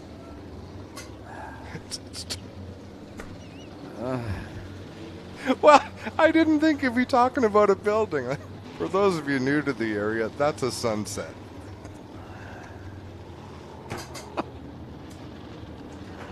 It's not even 9 yet. I know. That's 8:20 in Singapore. I'm talking to my agent. Clint and I need to have a talk tonight. Green flag about to come out with the cargo ease restart zone. Ryan Fraser on the loud pedal. Brett Stratford making a bold move to the inside on McDeman. Stratford into that third spot. Now he'll look low on Dale Curran through corner number 3. Off the corner they work. It's Ryan Fraser, Dale Curran, Stratford right now third, and the highlight man, McDeman, looking to make something happen on these top 3 drivers. Stratford willed that car to the bottom every corner since the restart, and he's just made minor adjustments to his drive, but he kept driving in deep and finally found the way the car really likes it. And he's closing in on Ryan Fraser as we've got a great battle for third as well between McDeman in the 4 and Dale Curran in the 31. Shout out to the Iceman, Johnny Miller. He's worked his way up to the 5th position now after starting near the tail. As we watch these top drivers, Ryan Fraser, Brett Stratford go at it for the win here in Heat Race 1 of the Strickland Brantford Chevrolet Crate Sprint Car Division. Whoa. And McDeman goes around. McDeman loops it, keeps his foot in the throttle. We will stay under green, but that's two solid drivers that have spun out in turn 3 tonight in this heat race. McDeman and Steve Murdoch. Look at Stratford to the outside for the race lead with 1 lap to go. There he is at the line, edging just ahead of Ryan Fraser. Fraser back to the second spot. Curran riding in third. Stratford trying to hold on for a set of corners. Through 3 and 4, the final time, Stratford will pull away to the checkered flag. Second to Fraser. Third, it's going to be Dale Curran. Then it's the Iceman, Johnny Miller, Al Slate, McDeman, and Cam Thompson.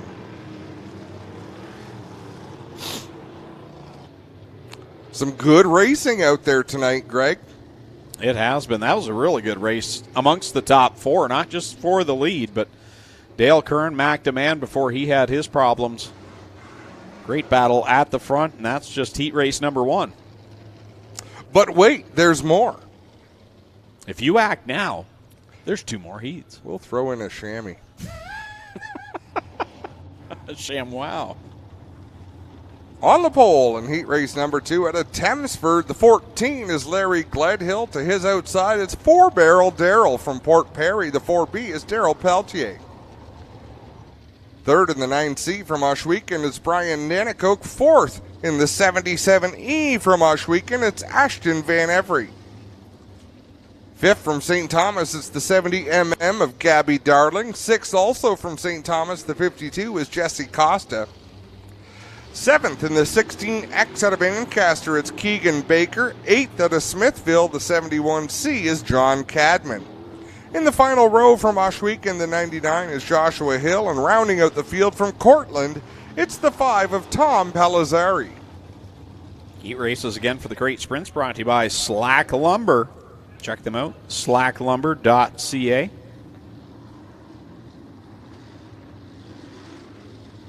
White flag being displayed, Oakwood Transport. One of the sponsors of Truck Night here at Ohsweken Speedway. And I love the look of that race car. Matches the rig. Did you see the photo in the ad Yeah. this week? It's handy when your sponsor has a nice photo like that to use and promote the races.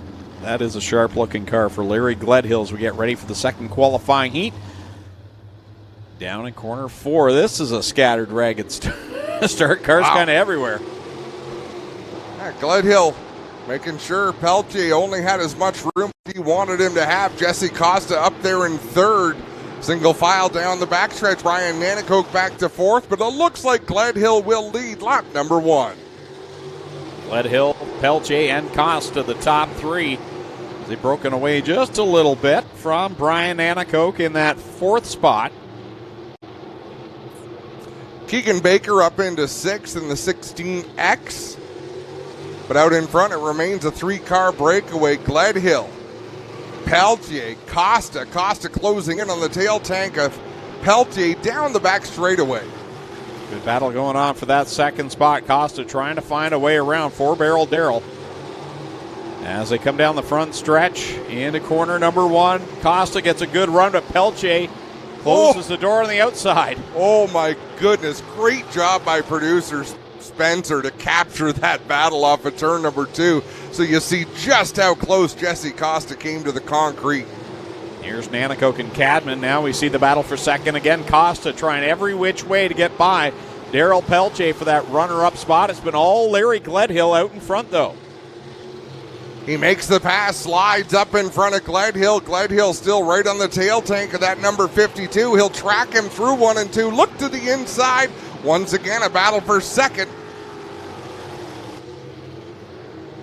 2 laps left to go for Larry Gledhill in the Oakwood Transport number 14. Both Oakwood cars running 1 and 2 right now with Peltier back in the 3rd spot. He'll take another charge at Costa into 3.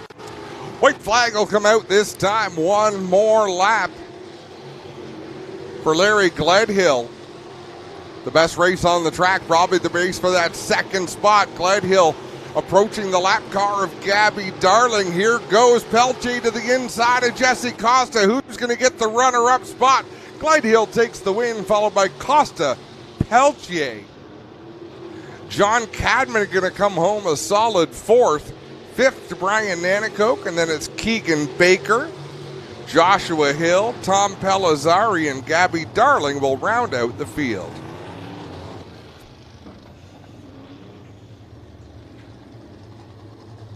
Final heat race of the night, scheduled to roll out. On the pole from Ancaster will be the 51 of Trevor Young. Alongside him from Ohsweken, the 420 is Victor Bomberry. Row 2, a couple of drivers from Brantford. On the inside, it's the 88 of Lance Erskine, and on the outside, the 69K of Ken Hamilton. Row 3 on the inside from Thamesford, the 45 is Curtis Gartley, and to his outside, last week's winner from Mossley, the 3S is Austin Rose. Starting 7th in the MK8 from Ohsweken, it's Matt Hill, and rolling off 8th from Kitchener, the 2 is Travis Hofstetter. Our final row. On the inside in the 72 from Wainfleet is Tanner Podwinski. And on the outside from Beamsville, the 11W is Braden Chastney.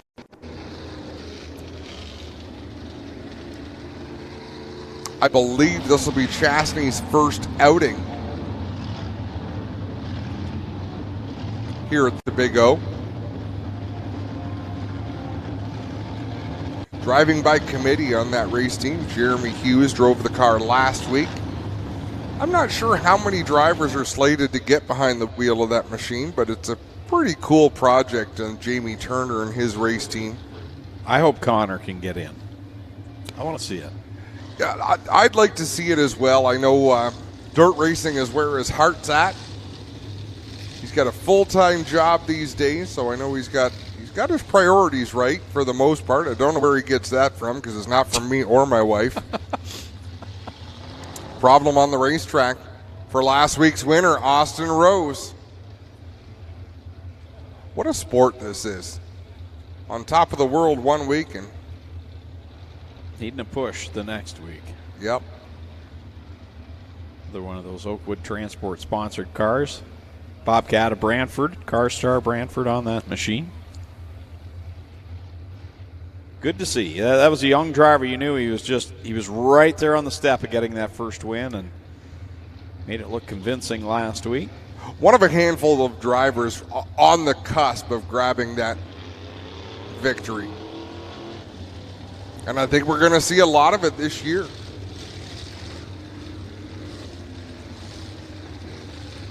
So Austin Rose will have to go to the back. The rule in our sprint car classes, you get one push-off.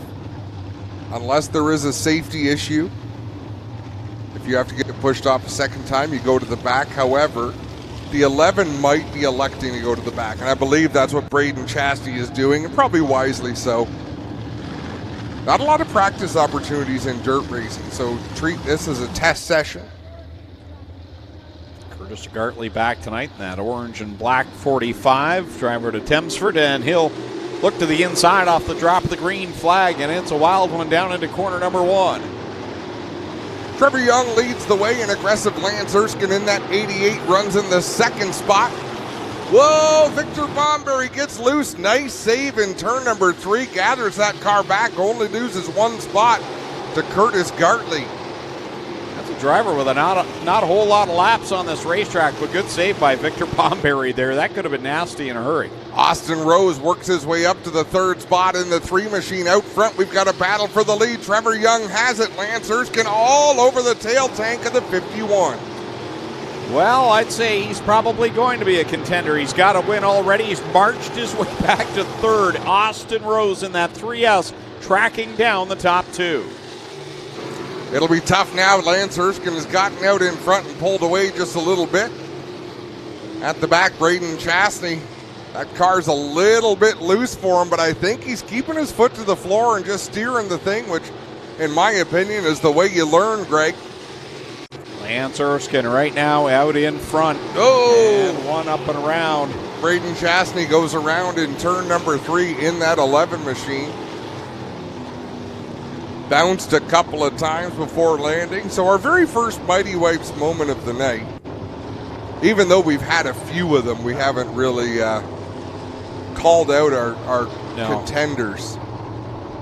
No, I would say a Mighty Wipes is more of a close call that could have been worse. We've had some that were bad enough that you don't even kind of mess around in that. There's really nothing too entertaining. You're just very thankful the drivers walk away. Yeah, well said. But that would be a mighty white moment right there, I would think. First time out. The heart has to be pounding.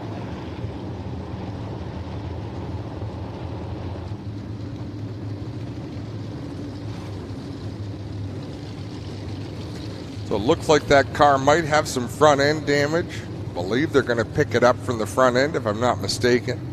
I got to give a shout out to Ken Hamilton. I noticed last week and even again tonight, that's a car that was off the pace a lot in the last few years, trying to get up to speed. And I mean, learning the craft, you understand that, but didn't look out of place at all last week, keeping pace here again tonight. And those are race teams where a victory isn't in sight yet, but that's a win for them, I think, where they're starting to show more speed and racing safely within the packs, and that's good. Well, and let's be crystal clear to the race fans, Greg. It is hard. It is hard to drive a race car. It is hard to drive it competitively, and it's that much harder when you know how serious all of the competitors around you are. You want to learn, but the last thing you want to do is screw up someone else's night. So it is a learning curve that these drivers go through. As the 11 machine being hauled back to the pit area. And we shouldn't call it a rookie mistake. Maybe something went wrong in the steering of that 11 machine to cause him to spin out. Go to Austin Rose, really a statement there to move his way up into the second spot now. There's 4 laps into this. Had to start second from last after needing the push on the parade lap. And is right up there behind Lance Erskine. Paradigm 11 going on the hook to the pit area. Yeah, the front end not really agreeing there. No. Doesn't look like significant damage, though. They should be able to get that rectified.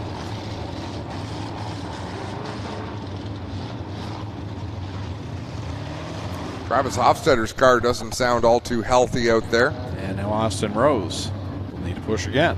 Wow. He's just making it exciting for us. He's putting on a show. What in the world does it say on the side of Glenn's pool house over there in laser lights? Racing. Oh, is that what But it turns over upside down and spins. And I was looking. I just saw that. I'm like a cat with a laser pointer last week. Unless he has different words on it from one week to the next. But last week it was racing. Austin Rose going to get pushed back to the pit. So this is a developing story here.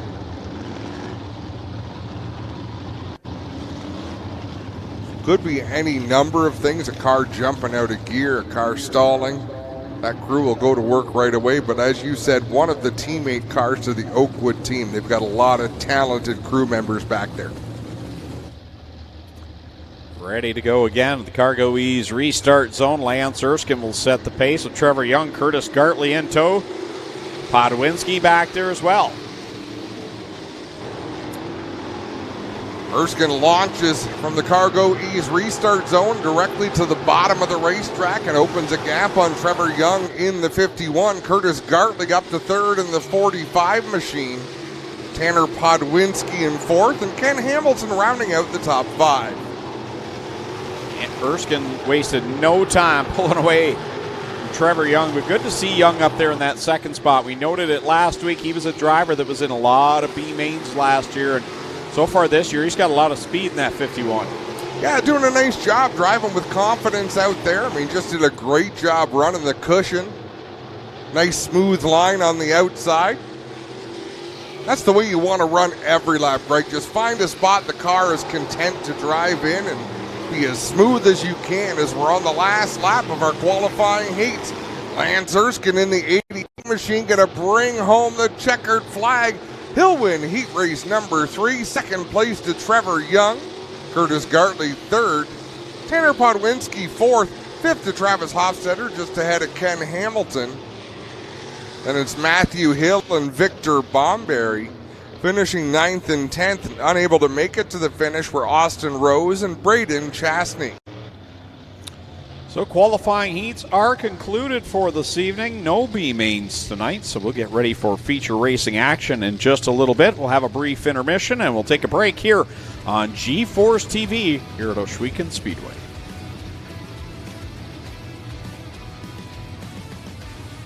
Tiffany Gate Fresh Gourmet. Our savory pasticides can be prepared any way you like.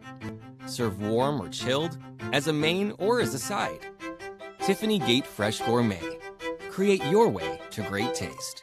Lockhart's Odyssey is BRP's newest marine dealer for the legendary Alumacraft fishing boats, the luxurious Manitous, and the affordable Sea-Doo Switch pontoons. Come aboard our new outdoor showroom, located here in Cortland at Lockhart's Odyssey, your BRP superstore.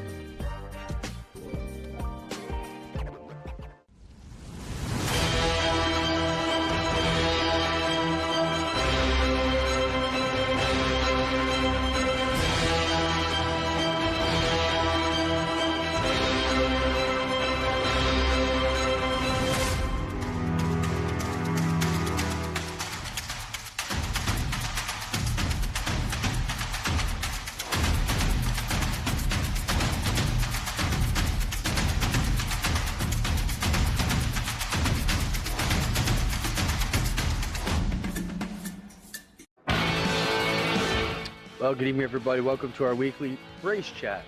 Adam Ross and Clinton Jeffrey are live and interactive every Tuesday night. Rivals Race Chat is your home for race discussion, debate, news, interviews, and more. They'll even take your questions and comments live on the air and talk to some of the newsmakers each week. Tune in every Tuesday night at 8 p.m. on G-Force TV.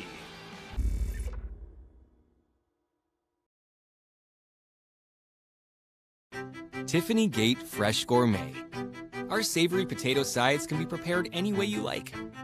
Serve warm or chilled, as a main or as a side. Tiffany Gate Fresh Gourmet. Create your way to great taste.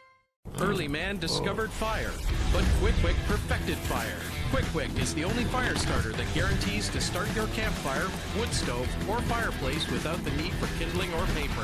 Find your nearest Quick Wick retailer at quickwick.com. Back live at Ohsweken Speedway. There it is, GSR Racing on the pool house in laser lights over there. Just off of corner number 2, where we've seen some action as Adam Plazik earlier in the night had a pretty hard crash, and our Clinton Jeffrey is down trackside. Well, Mitch Brown, always when you can be the Top Gun winner, it's a good way to start your night. I mean, you were good in the first half of the night anyways. A lot of the other guys have had problems, but you're running pretty good. You got to be pretty happy when you pick up the $200 from Nathan Ackland as the Top Gun Award winner. Yeah, 200, that's awesome. And, yeah, passing cars is always good. We didn't redraw good, so we're going to have to pass more cars coming up here. Where did you redraw, Mitch? 8, so worst possible. So, obviously, it's a bad draw, but where do you want to draw? We hear the guys say they don't want number 1. What is the number that you're craving when you reach in there? I would say in the top 4 is comfortable. I mean, you can win from anywhere, but it does make your job easier, right? Let's talk about your season. Knights of Thunder champion last year. Your crew really came through for you, Mitch. On that one night at Brighton that kind of was going to take that championship away from you, what can you say about the guys that get this done for you week in and week out? Yeah, it's awesome. Just, that night was chaotic, and you just got good people around you, and it just makes good things happen, right? Right on. There's Mitch Brown, your Nathan Ackland Top Gun Award winner. He'll pick up $200 courtesy of Nathan Ackland Insurance. Brown Auto Service. That's where I get all my auto service done, Adam. Is over Brown's, Erie Ave in Brantford. Mitch, Jake, Father Doug worked there. Dave Goodacre works in there as well, and busy little spot, and always take care of your vehicle. So if you're in the Brantford area, family owned. Yeah, and quality family. Yeah. The Brown family goes back a long way in racing, goes back a long way in Brantford. I get my work done at my work at Caltire because I like being employed. Clinton Jeffrey, what's going on?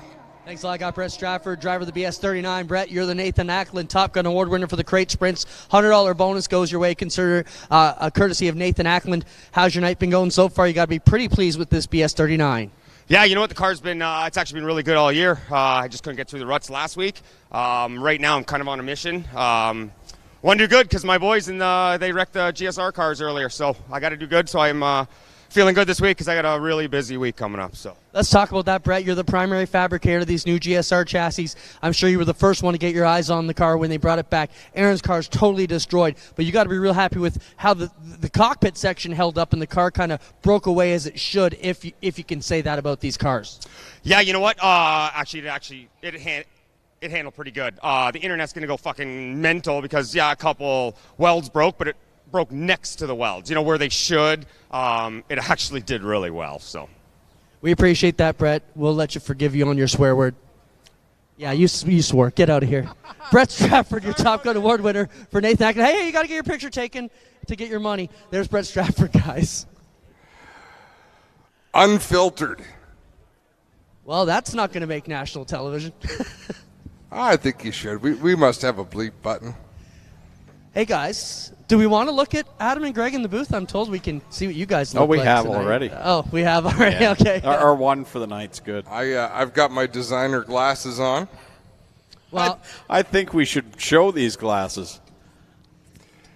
Well, guys, I just want to talk once again about this Can-Am Defender we've got from our friends at Lockhart's Odyssey. This thing has been amazing. This Can-Am Defender XT has been amazing. Take a look inside. It's got all the bells and whistles you could ever want here. It's been an amazing piece for us. Going to be huge help. The crew used it to get set up today. We're chasing wrecks with it and doing all the bits we need to. So if you need any stuff, whether it be power sports, side-by-sides, boats, you name it, they've got it down there. Check them out. Lockhart's Odyssey. Proud new supporters of us here at Ohsweken Speedway and G-Force TV.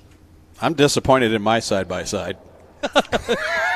He doesn't go as How fast. How long did it take you to brew that? I wonder if Greg had been getting squirmy for the last 20 minutes or so. Oh, I got one. When do we get to go for a ride? Right now. Go for it. Yeah, come on down. Grab a mic and go ahead. Does it have an ejection seat? Oh, I nearly ejected Jack once already on it, so yes, it does. Well, that's just tradition. Beautiful sunset. And for folks that have never seen a sunset, that's a sunset there. For those of you who have never been. Oh, dear. Let's go to commercial here on G-Force TV. We'll be back. Feature time here at Ohsweken Speedway.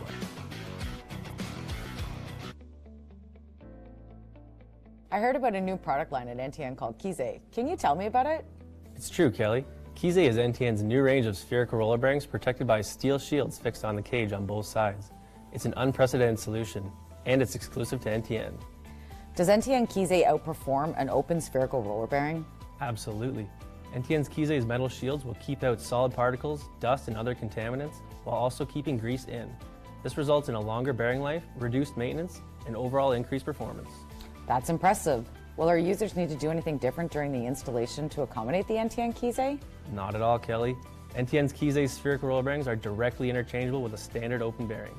Same housing, same accessories, same installation procedure as they use now. Wow, James. Look, a direct drop-in. What great news. Yes, Kelly, it sure is. And with a minimum lifespan twice that of an open spherical roller bearing, NTN's Kize delivers the ultimate bearing experience. Now let's get some of these out into the market, James. It all started for us at the racetrack, from dirt to water. We have continued to keep the adrenaline and drive to make sure that we are always in the forefront. We are driven to give our customers the absolute best in service, products, and memories with your family. No matter what your passion is, whether it's on the water, in the dirt, on the snow, or on the road, we will always be here welcoming you over and over again through the doors here at Lockhart's.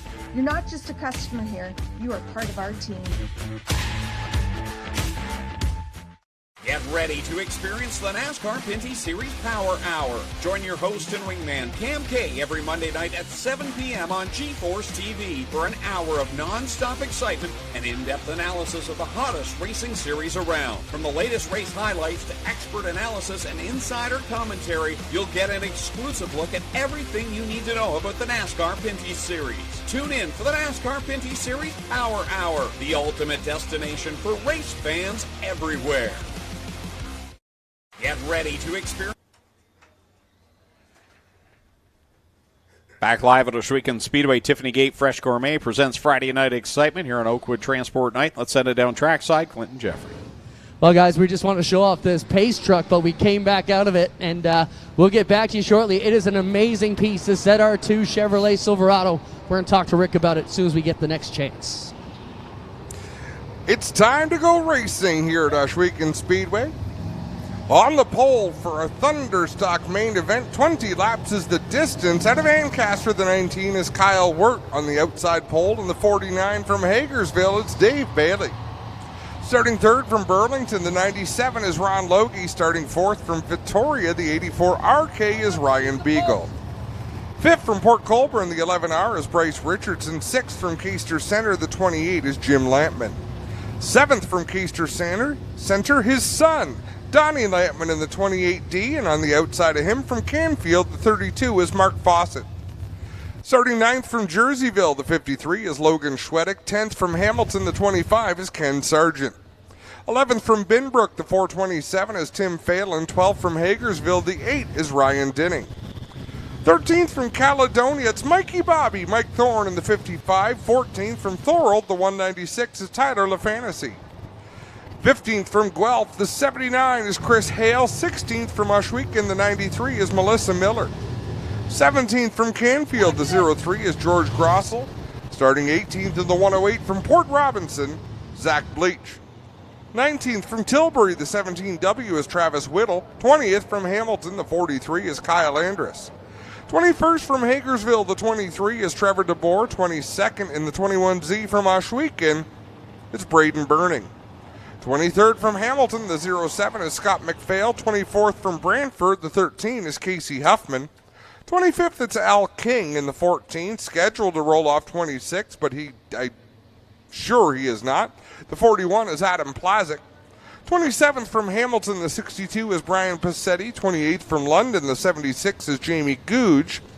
29th from Harley, the 37 is Rob Hoskins. And rounding out the field from Thorold, the 11 is Go Fast Teeple. Strickland, Brantford Chevrolet pace truck pulling off on the backstretch. First feature of the night, ready to go. It's duel on the dirt. Points race number one for home track points, brought to you by Instapanels. Kyle Wirt, Dave Bailey, ready to come to the green flag. And happy birthday to Logan Schwedick. Let's see if he can get a great result to celebrate with. We're under green in the Thunderstocks. Off they go through corner one for the first time. Bailey riding that outside line. Beagle tucked in behind the top two. Logie gets a little sideways off of two. One up into the wall on the backstretch. I believe that's Ryan Dinning, perhaps in the 8 machine. Tyler LaFantasy, and we got Jamie Gooch with problems on the backstretch. He'll come to a stop halfway down the back straightaway. This will require a yellow flag to slow the action. Left her flat on the 76.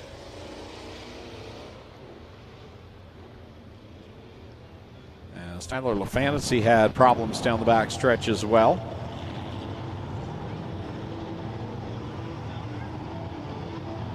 Now, I don't know if I'm reading this wrong or not. It's Logan Schwedick's birthday today, and it might be his girlfriend Laura's birthday as well. Or the happy birthday wish is also from Laura. It's one or the other. Clinton Jeffrey is on the scene with Jamie Googe's 76 machine. Well, problems over here. He's got the rear end took out of this one a little bit here, and both ends are knocked off of this one. So Jamie Googe is going to have some situation here.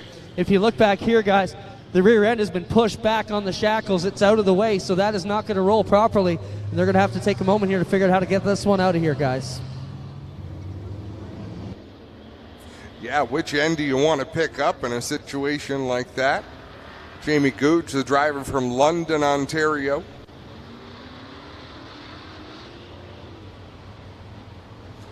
Camaro Central at the front of this field. Donnie Lampman is the first non-Camaro, and he's back in the 8th spot in that 28D.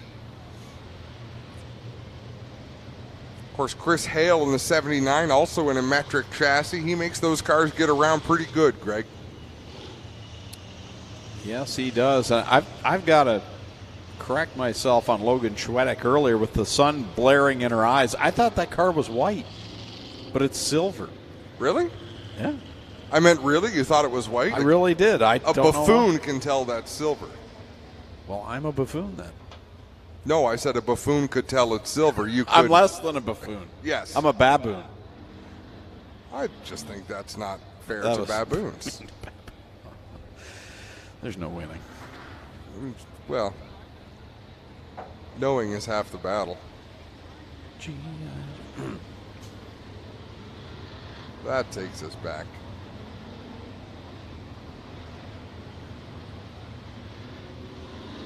I must have been really bored one day because I remember watching a documentary on G.I. Joe. It's kind of the development of different toys through history.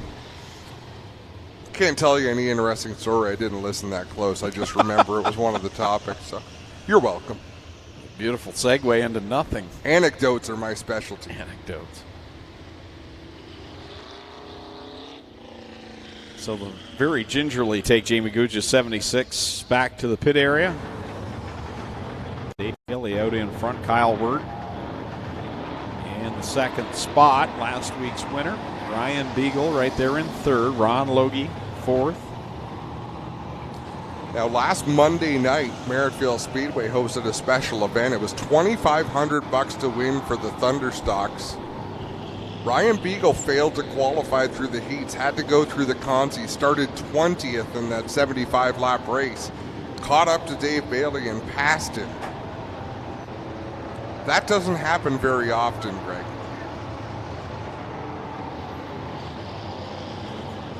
We have a set of keys here in the tower. If you can describe them, they're from the Turn 4 grandstand area. We've got a set of keys here from the Turn 4 grandstand area. So come to the announce tower if you're missing your keys and you can describe these. It'll be pretty easy. I think so. Dave Bailey in the 49, Brewster Baker alongside Kyle Wirt in the 19. Green flag is in the air. We're back underway. A great launch from the Cargo Ease restart zone for Dave Bailey. He's got that transaxle 49 hooked up once again here tonight with Ryan Beagle in tow on the inside line. Kyle Wirt, he's up right up against the wall there, as is Ron Logie. And the Lampman's now into the mix with Bryce Richardson. And look at Donnie Lampman up on the high side in the 28D. We talked about that metric car, and he's got it wound up. He won his heat race earlier on, trying to break into the top 5. Whoa, getting squeezed up the outside. I don't think Bryce Richardson knew he was there. He does now. Wirt on that outside line. Boy, he's flexing a lot of muscle here in the first couple of weeks, hanging tough with Dave Bailey and Ryan Beagle. Here he is on that outside line, and he'll shoot ahead into corner number 3. Kyle Wirt, a new race leader. Doesn't really count until you get to the start-finish line. Let's see if he can do it. Yes, Kyle Wirt will lead lap number 4. 16 still to go here for the Middleport Mechanical Thunder Stock Division. Bailey fighting back on the bottom. Ryan Beagle just kind of biding his time back there in that third position. Ron Logie sits fourth, and then a gap back to the battle that has Mark Fawcett at it with Jim and Donnie Lampman. Christopher Hale in there as well. Bryce Richardson has fallen back deep into the top 10. He runs in that 9th spot, and he's just been overtaken by Ryan Denning. They'll race side by side down the backstretch. Dave Bailey to the inside of our race leader, Kyle Wirt, once again. We've got a battle for the lead. Kyle Wirt's going to have to choose a line here, and it's right behind Al King, who heads into the pit area. Bailey gets a good run through one, but the launch off at 2 for Wirt makes the difference. He shoots ahead. Now here comes Bailey back in the bottom in 3 and 4. Just like we talked about with John Lubeck, Kyle Wirt goes up the hill, and then a great run off the banking. So up the hill, catch the banking, and now he's driving downhill unless he slides up and loses traction. Look at this 3-way battle for the lead. Beagle looks low on Bailey. He'll wisely back out of the throttle there. Wirt on the outside of Bailey. Here they come to the line. Wirt leads the lap, and Beagle just kind of trying to decide where he wants to go, where it's going to work the best for him. Right now, he's working well on the bottom at 2. That's his strong point. Dave Bailey's got to be thrilled he just took the lead. The bad news is Ryan Beagle just arrived to make it obvious that he's in this battle for the spot as well. 9 laps up on the board, this time by across the stripe, 11 to go for the Middleport Mechanical Thunder Stock Division. Wirt really kicks the rear end around in corner number 2. That'll allow Beagle to get the run. Dave Bailey really seems not to get off corner 2 very well. That's where the other 2 drivers gain all the ground back. They certainly do, and Kyle Wirt really gained ground back into turn number 3. He'll lead at the stripe, my goodness. Kyle Wirt by 3/1000ths of a second stole the lead back on the front stretch. And now here comes Ryan Beagle on the bottom. He'll inch ahead for a moment. 3 cars wide for the top spot through corner number 3. Off they come through corner number 4 at the line. Again, this time it's going to be Kyle Wirt. That outside line keeps giving him the lead at the line. Ryan Beagle took over Dave Bailey's line, so be careful. Dave Bailey working some different real estate, goes up the racetrack in that 49 as they're going to split that slower traffic. Braden Burning, welcome to the Thunderstock division. I thought Kyle Wirt had the advantage there through 3 and 4, going to the outside, but he really didn't gain any ground. Beagle ended up getting by Burning. So does Bailey, and now they're going to catch some more traffic. Beagle getting great drive up the bottom of turn number 2. Kyle Wirt coming off of turn 4 like he shot out of a cannon. And what a great race here so far in the first 13 laps of the Middleport Mechanical Thunderstock. Some more heavy traffic here as they work down the backstretch, trying to find the line that's going to work. They'll split the difference into corner 3. Splitting the difference with a couple of slower cars. Neither driver interested in lifting. Now Wirt going to have to come down to get around Casey Huffman. Wirt to the bottom of the racetrack. Beagle to the bottom. I think Beagle's going to get a big run off of turn number 2. He shoots off the bottom. He'll drop door to door with Kyle Wirt. Now they'll roll through 3. Wirt on that outside line. Off of corner 4 is where he's been able to power to the lead at the line. That time, just barely missed it. Not by much, but you are correct. Ryan Beagle, the race leader at the stripe. Kyle Wirt trying to stay within striking distance. 3 and 4 is where he really shines in that 19 machine. It'll be 4 laps to go this time for our race leaders. It's funny how 2 cars can be totally different coming off of corners. Ryan Beagle's the better car off of 2, but Kyle Wirt's got the better run when it comes to corner number 4, and that's where it counts. But he's starting to lose ground now to Ryan Beagle. Yeah, Kyle Wirt's really struggling in turn number 2 to find a line where he can even hold pace with Beagle, although that might have helped him a little bit. Go fast Teeple slows the progress of Ryan Beagle. They work into 1 and 2. Here comes Wirt. And Kyle Wirt on that outside line around Teeple. And there goes Bailey in the pit area. Wow, you don't see that often. Not something you see often at all. Dave Bailey's night is done in that 49, and we've got 2 laps to go. Ryan Beagle holding on that Ackland Insurance 84 RK. He's got Melissa Miller right in front. Kyle Wirt doing all he can to try and gain ground, but that time off of 2, loses more track position. Man, George Grossel in the 03 just had troubles in turn 4, and he stacked up about 8 cars behind him. White flag is out for Beagle. He's opened up a 10-car length advantage. Trouble in turn number 3. Ken Sargent gets forced to the inside of the concrete barriers. He'll cut through the infield, and as they work through 3 and 4, Wirt trying to close the door on the leader. But here comes Ryan Beagle. He'll pick up his first win of 2023 at Ohsweken. Kyle Wirt finishes second. Third at the line, Donnie Lampman over Mark Fawcett and Ron Logie, the top 5. Trevor DeBoer, good run to 6th. And it was 7th, Jim Lampman. 8th there at the line was Bryce Richardson. 9th, I believe Ryan Denning, and then Bleach in the 10th spot. So Ryan Beagle, the big win on Monday night at Merrittville Speedway. He'll back it up with his first win of the year at Ohsweken in the Ackland Insurance APC Auto Parts Center's 84 RK. That race right there is the reason the Thunderstock division at this racetrack, I would put it up against any class of racing anywhere in entertainment value as Kyle Wirt pulls up alongside Ryan Beagle. The respect in this division amongst the top runners, too, is unbelievable. And Dave Bailey went off there in the last couple of laps. You don't see that very often, but he's going to have some work to do now in the points after going off early.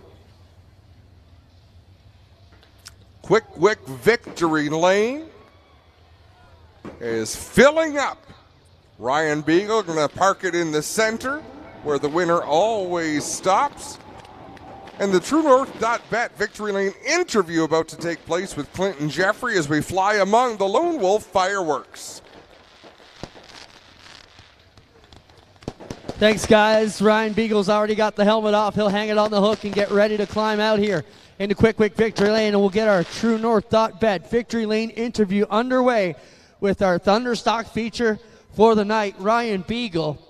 Now, him and Kyle Wirt parked beside each other in the pit, so I'm sure they're going to have some good laughs and cold ones later as they joke it up. Here he comes, ladies and gentlemen, having a big Ohsweken Speedway Quick Victory Lane welcome for the big dog, Ryan Beagle. Tell me he didn't shave that glorious mustache. No, he just dyed it a little blondie. Hey, how's it going, Ryan? What a couple of races for you. They were talking about your Merrittville drive last week, 21st to the win in the big 75-lapper. Talk about the race between you and Kyle Wirt and Dave Bailey. The first 10 laps were epic. The last 15 were pretty wild, and then you kind of got away with the last couple. Tell us about your night. Yeah, that was a lot of fun racing with Kyle and Dave like that. I knew we were a little better than guys. I just had to figure out a good way around them, and I kind of cut down coming out of 2 and got under both of them and kind of just run the bottom the rest of the race. Let's talk about the different lines. I mean, you were on the bottom, Bailey's in the middle, Wirt's on the outside. Everybody has a different advantage coming out of every turn.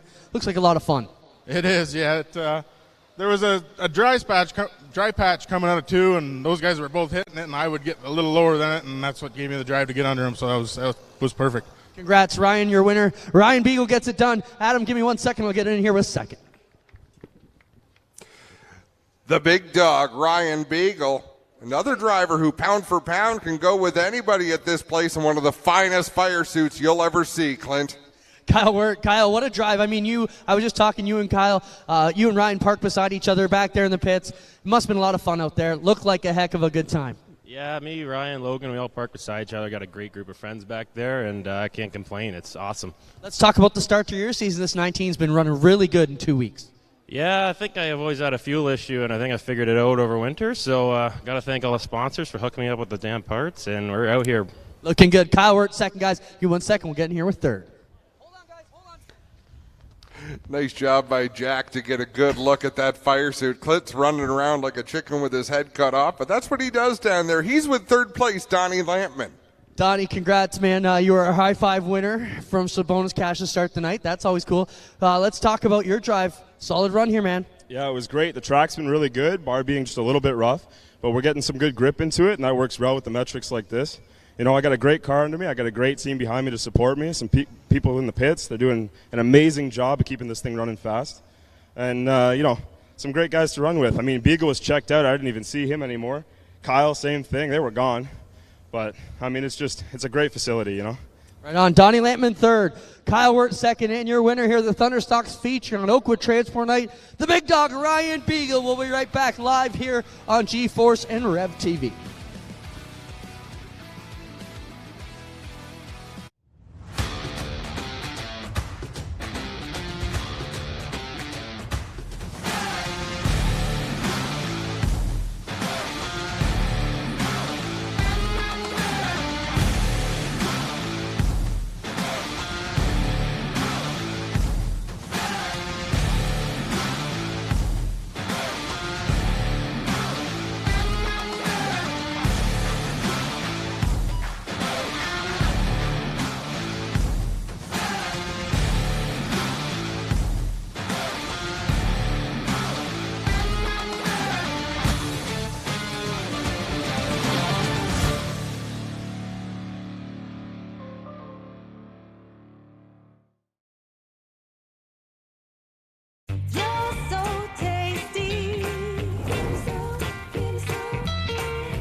Back live at Ohsweken Speedway, Tiffany Gate Fresh Gourmet presents Friday Night Excitement here at the Big O on G-Force TV. I'm Greg Kellnan, with me Adam Ross, Clinton Jeffrey down trackside. We're getting ready for the Cool Kids Ice and Water Core Pack Merchandising 360 Sprint Cars. Their main event here tonight, feature race number 2 of 4 on the evening. I'm curious to see who makes it back out. Will Glenn Stiers have made repairs to that race car? Do they have the parts they need? That would be a new chassis, Adam. Yeah. But would they not? Would they have a backup car, Clint? I think they do, but I don't think they're going to thrash. I think the boss man would just call it a night, but we'll wait and see what happens here. I mean, they're probably the closest team here to go around the corner and get one. Now, typically, you wouldn't be able to jump into another car, but because we don't have a B main or any reason to keep them out, they could start tail with a replacement vehicle here tonight. And I mean, that's always been the case in dirt racing, that the driver qualifies.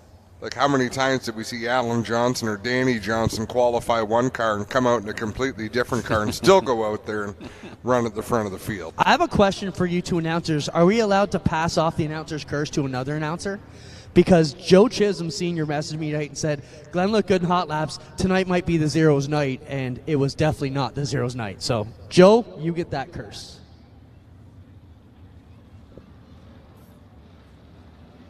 All right, cars heading out onto the Speedway for tonight's 25-lap main event. Starting on the pole out of St. Catharines in car number 71, it'll be Mike Bowman to his outside from Bimbrook. The live wire, Liam Martin lines up second. Starting in third out of Tilsonburg in the 17X, that'll be Corey Turner, and to his outside from Beamsville in the 88H, it's Josh Hansen. Going from the 5th position in car number 5 from Beachville, DJ Christie, and to his outside from Scotland, Ontario, the 87X, Sean Evans. Starting in 7th, that'll be the 47X from Scotland, D-Dubs, Dylan Westbrook. And starting in the 8th spot, he was tonight's Nathan Ackland Top Gun Award winner from Brantford. Car number 10, Downtown, Mitch Brown.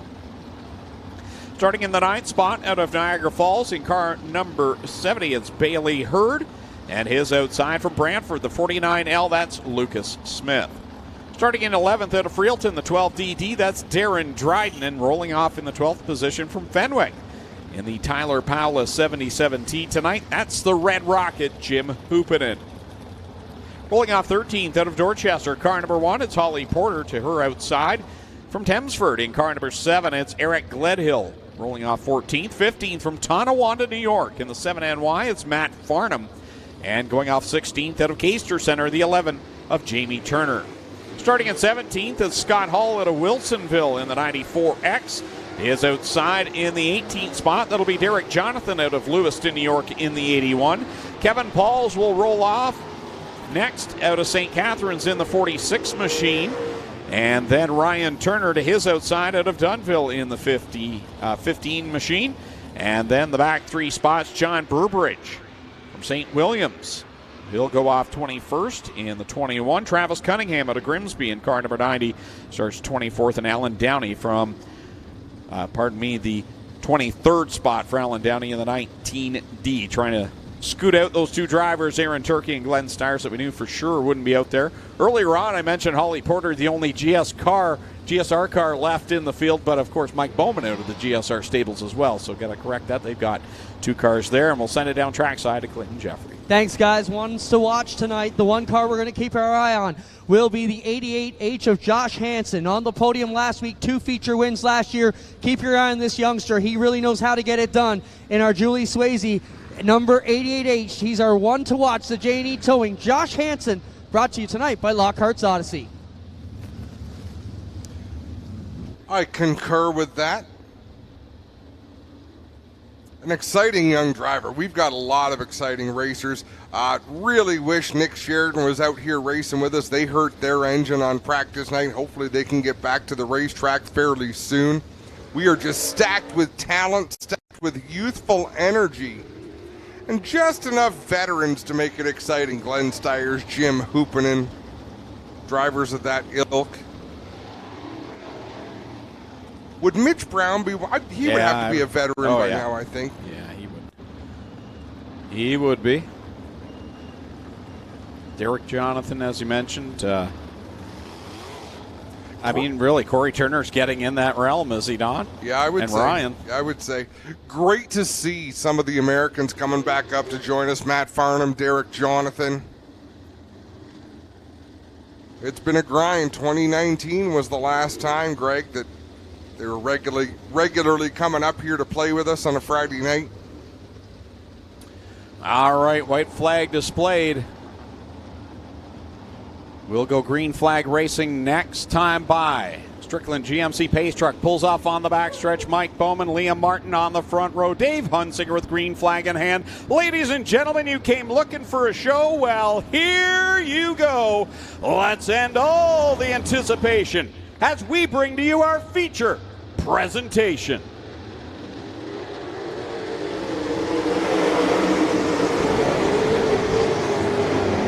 They'll rumble, bumble, stumble. Darren Dryden really stumbled down in corner number 1. He'll gather it back up and down the back stretch they go.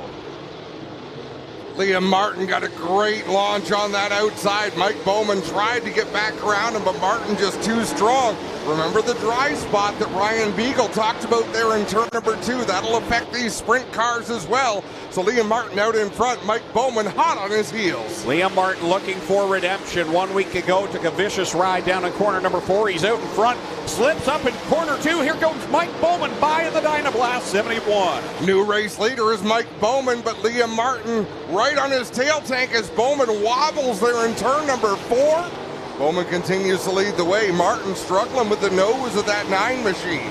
It didn't take long for Mike Bowman to pick up a great sprint car win. Let's see what he can do in the 360s. We're still early yet, but he is looking strong in that GSR Dynablast Ryco 71. Lap traffic is really going to play a role, and Mike Bowman is a savvy veteran. He's very smart, but Liam Martin and Josh Hansen have young aggression on their side, Greg. Mike Bowman already catching the back of the pack. Scott Hall directly in front of the leader. John Burbridge as well. Here comes Liam Martin, Josh Hansen. Right now running the 2 and 3 spot. The best battle is Corey Turner and Dylan Westbrook, 4th and 5th. Mike Bowman trying to carve his way through that slower traffic. He's hung up behind John Burbridge Jr. and Derek Jonathan. He'll look to go to the middle of those two, split the difference. Nice job by Mike Bowman. He's got a couple of cars between himself now and Liam Martin in second. Bowman across the stripe. Then it's Liam Martin feeling the pressure from some of the lap traffic that he's bound in with. He's got 3 cars all around him. Josh Hansen a good distance back, though, so he'll work his way through that traffic as Mike Bowman now working to the outside of Jamie Turner. Josh Hansen slipped to the inside of Scott Hall and Derek Jonathan. Now just John Burbridge between himself and second place Liam Martin as Mike Bowman continuing to gap the field in that 71 machine. He works off of turn number 4, puts another one a lap down. That Dynablast 71 is on a rail tonight. 16 laps left to go for Mike Bowman as he begins to catch Alan Downey next. Liam Martin trying to work around Jamie Turner. He's got Josh Hansen continuing to flank him. Dylan Westbrook separated himself a good distance from Corey Turner as we've got Alan Downey down to the infield in the 19D. Yeah, Alan Downey bailed out going into turn number 1, turned into the infield. Looks like his night is done. He had just gone a lap down. Mike Bowman with some clear racetrack. Jamie Turner off of the backstretch. He'll pull into the infield. The man on the move right now is Dylan Westbrook. He's working that outside line around Josh Hansen. Hansen holds down third, but Westbrook's really making ground. He'll have Kevin Pauls, though, right ahead of him in his tracks. Well, in the battle right now, second, third, and fourth. Westbrook just moved up to third, trying to close in on Liam Martin. Josh Hansen right behind him. They're about a straightaway behind Mike Bowman, but Bowman once again entering a field of lap traffic. He'll work to the outside of Matt Farnham now as we reach the halfway point. And then it'll be Jim Hoopinen in that 77T next for the leader. Liam Martin has closed the gap, and Josh Hansen's gotten back by Dylan Westbrook. Whoa! And we got Eric Gledhill up and around at corner number 3, up, over, and red flag will come out on the Speedway. Gledhill landed back on his wheels in the 7, but went for quite a ride up there in that Oakwood Transport 7 machine.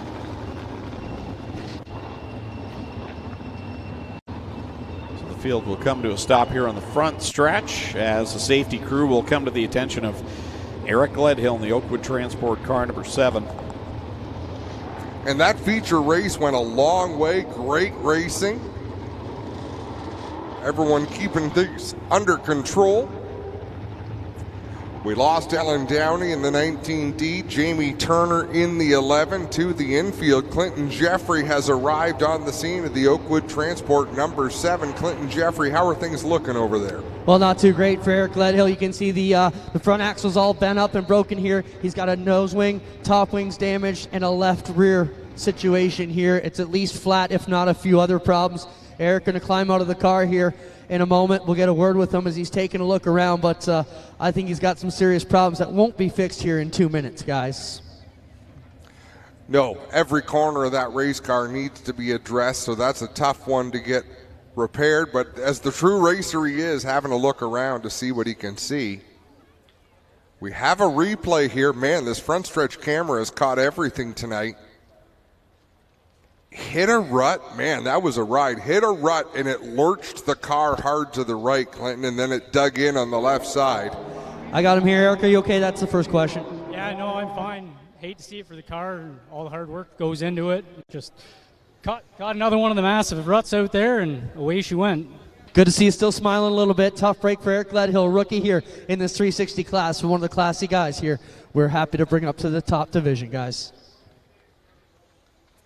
And we should have the conversation. Springtime dirt racing is very challenging. It is tough. We've got another look at that mishap. We just see the tail end, and he stuck the landing. Dirt racing in the springtime, because of Mother Nature, it's very challenging. Some of the clay is softer, some of the clay is more firm. When you get those differences, it peels up in different ways. So the soft clay disappears, the firm clay stays down. The second thing is they rebuilt the racetrack over the winter. So there was going to be a little bit of time where things needed to settle back in. And let's go to Clinton Jeffrey, who's got a Case IH track report in turn number 3. Thanks, Adam. And yeah, the situation down here, it's very hard packed. You can see all here. It's doing what it's supposed to. The track is taking its grip. Here's where it starts to break up. But here you see these little pockets where it starts to turtle back, as we call it, and break up and come apart. And then here's where it starts to get wilder. The more they put that right rear on and power through it, this is the rut that caught Eric and sent him up on the tumble up the hill. But the most of the track is good, but we do have a couple nasty chunks here that are going to take another week or two to work out. And if you look back this way, down here, even on the bottom, we got a couple spots too. It's still pretty gnarly, and the only thing you can do is race through it, regroom it, and come back next week and try again, guys. It's little consolation to the drivers who take a tumble like Gledhill just did, but we heard Donnie Lampman, the track is improved. It was real racy for those Thunderstocks. As my dad always said, Greg, it's the same for everybody. That it is, and let's take another, No, I was going to say the fast way around is always where the danger spots are. That's why they're there. It seems to be. Let's take another quick break on G-Force TV, and we'll be back with more action from Ohsweken Speedway. Tiffany Gate Fresh Gourmet. Our savory pasticides can be prepared any way you like. Serve warm or chilled, as a main or as a side. Tiffany Gate Fresh Gourmet. Create your way to great taste. Lockhart's Odyssey is BRP's newest marine dealer for the legendary Alumacraft fishing boats, the luxurious Manitous, and the affordable Sea-Doo Switch pontoons. Come aboard our new outdoor showroom, located here in Cortland at Lockhart's Odyssey, your BRP superstore.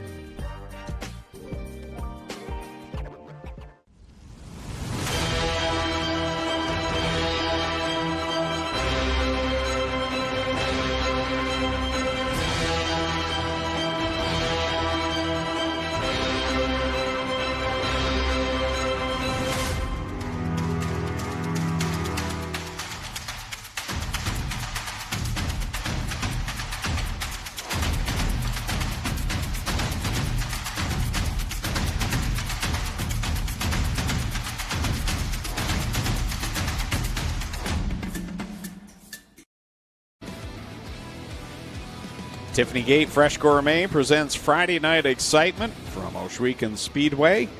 Greg Kelman, Adam Ross, Clinton Jeffrey down trackside, ready to get back out of the back half of this 360 sprint car feature event. We see the last few cars getting pushed off. There's Kevin Pauls. We're about to see one of the biggest changes the Speedway made over the off-season, Greg, and that is instituting double file restarts in the 360 sprint car features and the choose rule. So drivers will be able to choose whether they want to start inside or outside. That choose takes place when race director Doug Leonard tells the drivers it's time. When they come through the cargo ease restart zone, they have to indicate whether they're going to go outside or inside.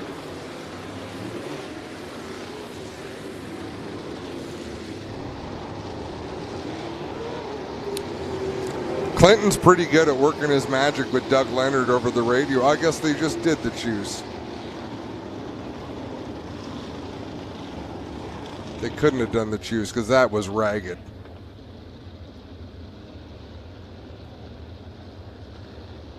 I believe they did. They did. How did they do that? Before they got the lead lap cars? Okay. White flag is out. We'll see how things shake out here on this restart. Mike Bowman had pulled away a good distance, and right before that red flag, Liam Martin was starting to reel him back in just a little bit, and there for a time, Dylan Westbrook looked like he was on a charge right to the front, but then got passed back by Josh Hansen and lost a little bit of ground there. So it's interesting right now. Anyone's got a shot at this. This really isn't that different a lineup than the start of the race, but let's do a quick fire it up so you can enjoy the sights and sounds of 360 sprint car racing at Ohsweken.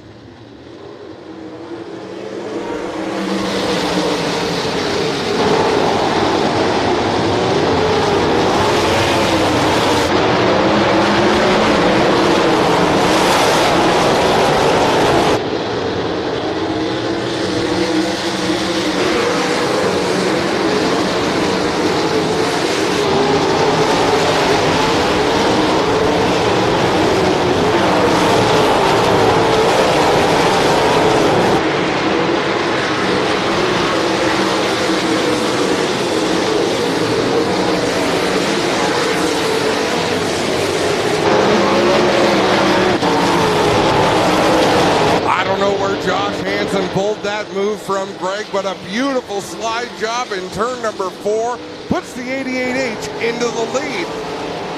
Runner-up last week, he's out in front now for Mike Bowman, Liam Martin, Dylan Westbrook, and right now it's Corey Turner holding down the top 5 as Mitch Brown moves up another spot. He started 8th, he's up to 6th now, and he's trying to track down Corey Turner. Out in front is Josh Hansen by nearly half a straightaway over Mike Bowman, and then Liam Martin and Dylan Westbrook having a heated battle for the 3rd spot.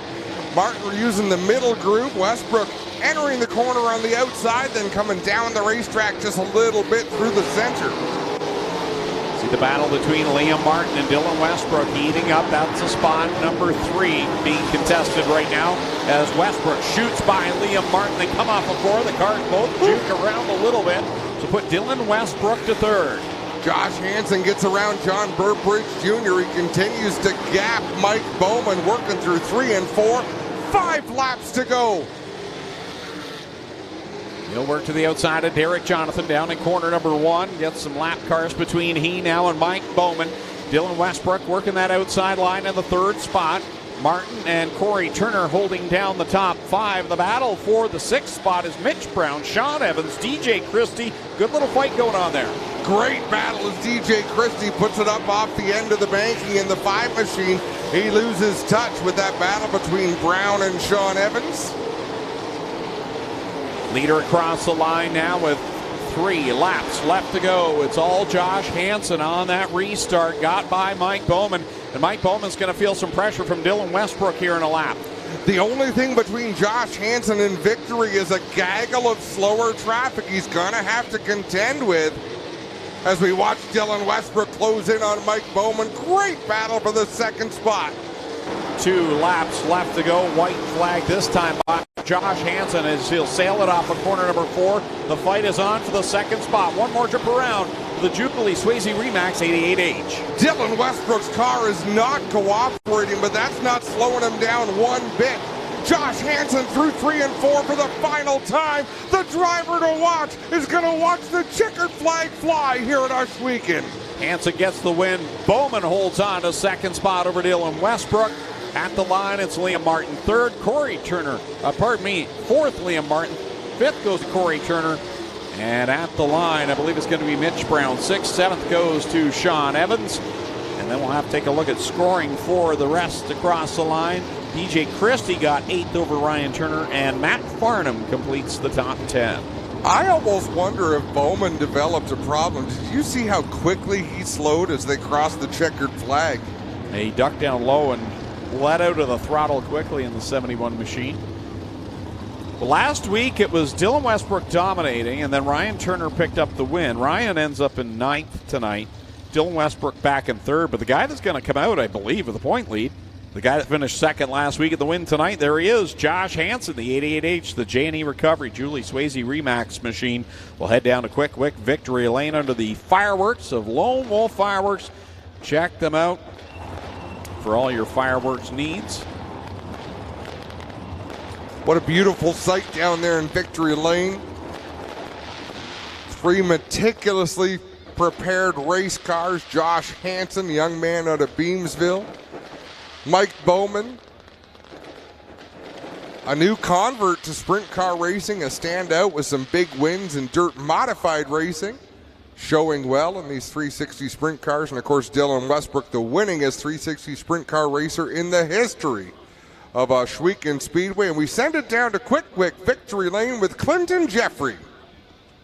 Thanks, guys. We'll get him out of the car here. He takes the Hans device off, puts the helmet up front, and he's ready to climb out.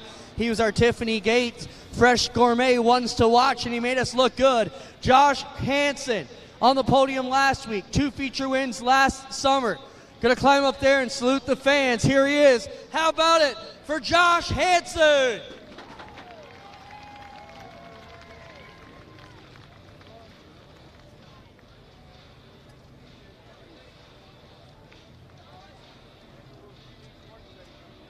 Josh, what a drive tonight. I mean, you look very determined. We called you as the one to watch as we led up to the green, and you made us look good, man. Talk about your drive out there tonight and the track conditions. Yeah, the track was a lot better this week than last week. It was getting a little tricky getting into 1, a little tricky through 3 and 4, but if you can hit the holes just right, it was a rocket ship. But thanks for all the fans coming out tonight. I got to thank everyone that makes it all possible. Julie Swayze Remax, J&E Recovery, Nathan Ackland Insurance, Nisco, all the guys back at the shop, John, Mom, Dad, the boys, everyone that helps out. And thanks for you guys at Ohsweken Speedway putting on an awesome event every weekend. And we'll see you guys next week.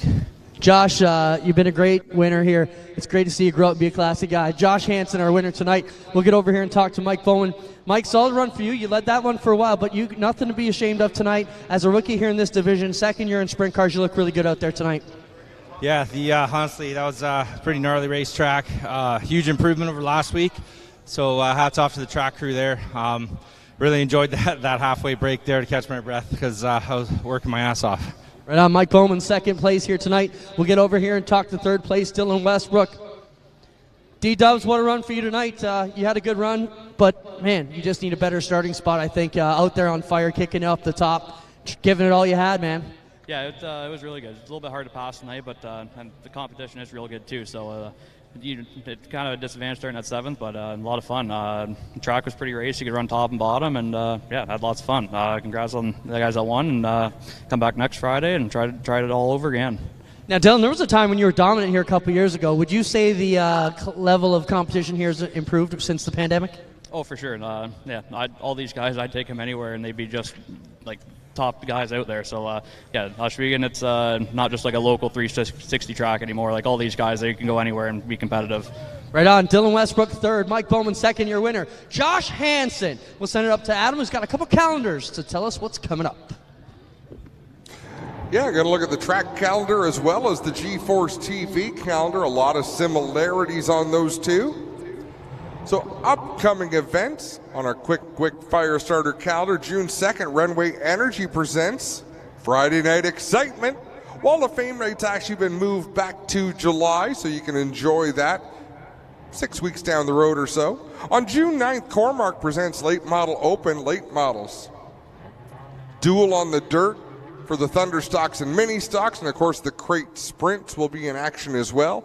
June 16th, Ackland Insurance presents the Canadian National Autism Foundation Night. 360 Sprints, Crate Sprints, Thunder Stocks and Mini Stocks, and then June 23rd, Gales Auto Aftermarket presents Thunder Stock Cash Blast.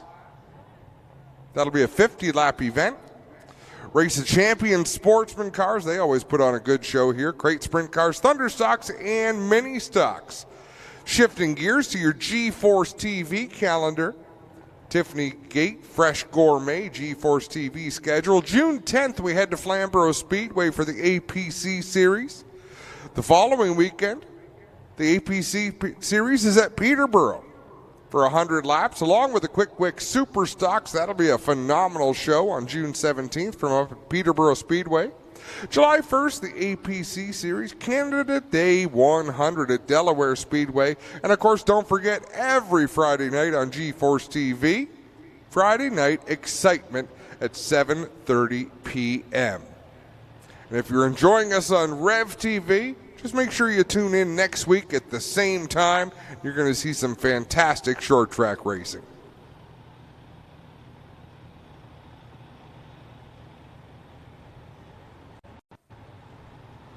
$50-50 winner tonight. We'll get $840. Just waiting for that number to be drawn.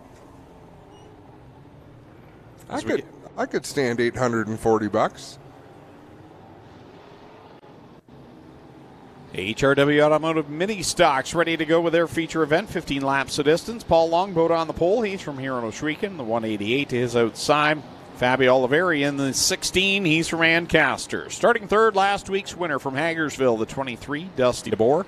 And John Lubeck of Port Colborne in the 14L. He'll roll off fourth. Fifth, Steve Conway from Leamington in the 88. And his outside starting sixth. From New Hamburg, the 21H, that's Ryan Hiller. Jason Tolton from Guelph starts seventh in car number 1. Outside of him in car 9, it's Tim DeBoer from York in the 8th starting position. Mike Evers, the 265 heat win tonight from Caledonia, starts 9th. Tristan De Silva out of Waterdown in the 01 starts 10th. Nick Erskine out of Brantford in the 64 starts 11th. Wade Thorne in car number 4 from Waterford will start 12th. Nico Hansen lines up 13th. He's from Beamsville in the 27. Christopher French in the 54 from Stratford goes 14th. 15th starting position is Mike Serentakos in the 6X from Smithville. And Jillian Hills from Dundas in the 84 starts 16th. Mason Anderson out of St. Catharines in the 4A starts 17th. 18th, Sean Taylor out of Burlington in the 76. 19th is Mark Martin out of here in Ohsweken in the 33. Mark Deagle of Hamilton in the 12 starts 20th. 21st, Doug Erskine, the 64E. Brantford driver in the 21st starting spot. 22nd out of Linden, Jeff Elslager in the 11E. Then we've got Nathan Joyner and Kylie Dixon back in row 12. Row 13, Braden Hughes and Steve Miller. Row 14, Mike Giberson, Ashton Dickey, and Graydon Lyons in the 29th starting spot. Ready to go. HRW Automotive Mini Stock feature event, 15 laps underway.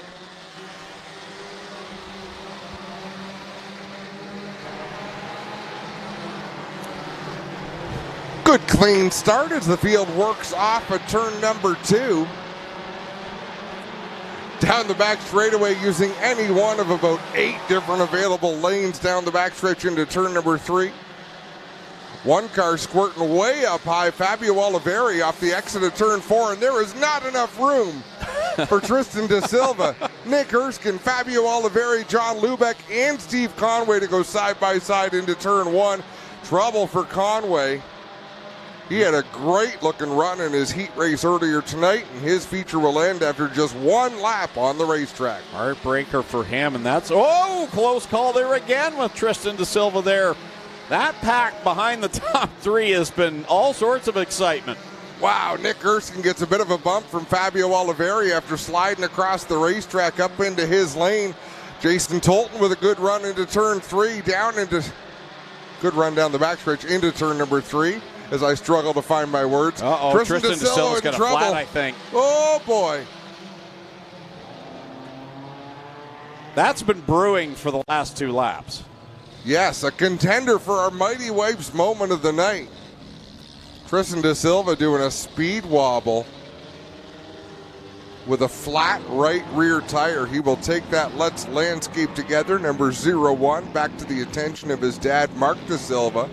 Fabio Oliveri peeling off the racetrack as well. I mean, last season, Fabio Oliveri was dominant in the mini stock division. I give the first 3 laps of that race the Mighty White moment of the night. No doubt. And I shouldn't say dominant. Fabio only won one feature last year, but he was always fast, always charging to the front. And you look at that mix-up of cars: De Silva, Oliveri, John Lubeck. Sean Taylor did a nice job to avoid that. The 76 car. Even if Tristan De Silva didn't have that problem, Spencer, show that same replay again. Look at Christopher French in the 54 machine. The trajectory he was taking off of turn 4, there was going to be impact regardless. Just depended. Watch the 54 car in this. He's on the bottom of your screen towards the right. De Silva's way out of shape. French hit that rut, so either him or Wade Thorne would have cleared out the 0-1 of Tristan De Silva. Instead, they saved him for John Lubeck. White flag out. We'll get back at it with 12 laps left to go here for the HRW Automotive Mini Stocks. See if things settle down a little bit. You talk about pinball MacGyvers, and that was a game of pinball for 3 laps. Just Tristan De Silva got wedged in on the front stretch on lap number 1, then kind of pinged around there a bit. And this might not seem like a big deal because we've only completed 3 laps, but Paul Longboat in that 188 staying out in front of this competitive field, that has to feel good as we get to the Cargo Ease restart point. Some cars rejoining the field. I believe that's Wade Thorne and John Lubeck.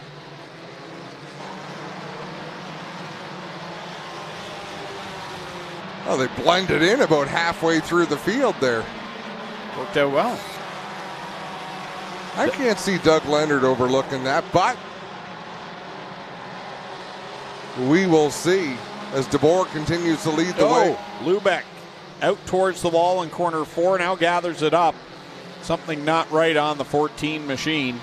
Still has damage on that right front from the earlier caution, so something maybe not right in the steering in the 14L as we come across the stripe. This time it'll be lap number 5, 10 to go. Man, look at that line of drivers who were just itching to break into victory lane here. Paul Longboat, Ryan Hiller, Nick Erskine. It's Wade Thorne in that. No, it's not. It's Ashton Dickey. They've got the same paint scheme. Oh, right on. Good run for Ash. Oh, wow. Oh, my. Erskine up and over.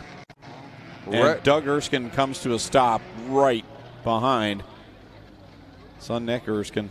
Nico Hansen in the 27. That car just darted across the racetrack.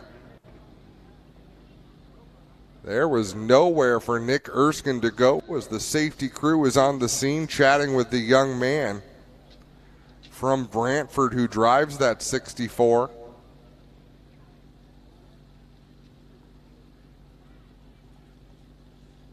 I can't imagine, like you said, that's his father in the orange 64 parked about 15 feet looking directly in. There he is crawling out. This race car. How about a round of applause, folks, for Nick Erskine, the driver of this 64, climbing out of that wrecked race car.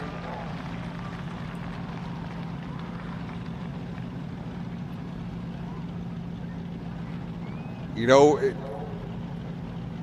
he's just moments away from being a breakout star in this division.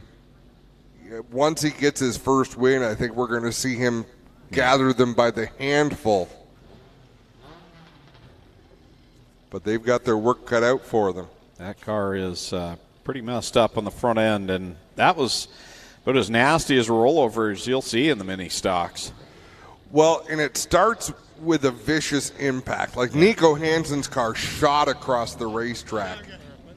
Clinton Jeffrey, we can hear his microphone on. Clinton is with Nick Erskine. Let's back up a bit here, Nick, as they flip your car over. Are you okay? Yep. So that's the main thing. What happened?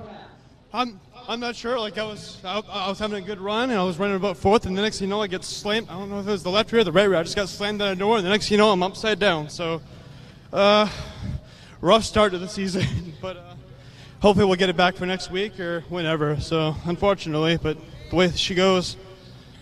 But, at least you're out here talking to us, buddy. That's the main thing. Nick Erskine, all right. He's so determined. I mean, I'm a big fan. I mean, I raced go-karts with his dad for years and years. But watch this. Watch that red and black number 27. Oh. Contact with Tolton in the one. Oh, Wade Thorne's car got hit hard on the A-pillar on the passenger side. Abby doing a great job with that drone of capturing everything that went on there. That contact between Jason Tolton and Nico Hansen, Nico didn't do anything wrong there, right? He's just driving his car, a little bit of contact, and it just shoots across the racetrack. The only thing any of these drivers did wrong is show up tonight, Greg. Yeah, not much you can do there. Nick wants to make sure he sees this car get put back on all fours without doing any further damage. His dad, Doug Erskine, had to be pretty relieved to watch Nick crawl out of this one. Let's watch this again and watch the 4 car to the right of your screen. The hit he's going to take on the A-pillar on the passenger side, I mean, it just a few feet over, and that's going right into the driver's windshield. Man. Wow. Yeah, I thought you were talking about a hit he delivered. No. But yeah, and that's what's scary. When a car gets airborne, and have a look at how many opportunities there would have been for one of these cars to collect the 64. You don't want to see them get hit in the roof.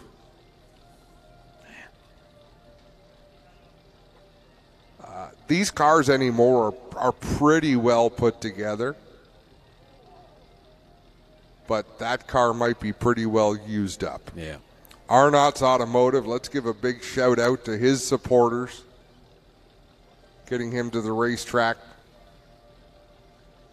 because he's going to need some more support. Gives his dad a little wave there as he walks across the racetrack. Just a great young man, Nick Erskine. And we've got a lot of young racers at Ohsweken with great character. Mm-hmm. Mm-hmm. Yeah, and it's good to see. We see it in the Thunder stocks and in the mini stocks, and just sportsmanlike, good attitudes, and they're showing it there on the racetrack, even in the times that aren't so good. We'll take a quick break here at Ohsweken Speedway and be back with a continuation of this mini stock feature event. Tiffany Gate Fresh Gourmet. Our savory potato sides can be prepared any way you like. Serve warm or chilled, as a main or as a side. Tiffany Gate Fresh Gourmet. Create your way to great taste. Early man discovered fire, but Quick Wick perfected fire. Quick Wick is the only fire starter that guarantees to start your campfire, wood stove, or fireplace without the need for kindling or paper. Find your nearest Quick Wick retailer at quickwick.com. I heard about a new product line at NTN called Kize. Can you tell me about it? It's true, Kelly. Kize is NTN's new range of spherical roller bearings protected by steel shields fixed on the cage on both sides.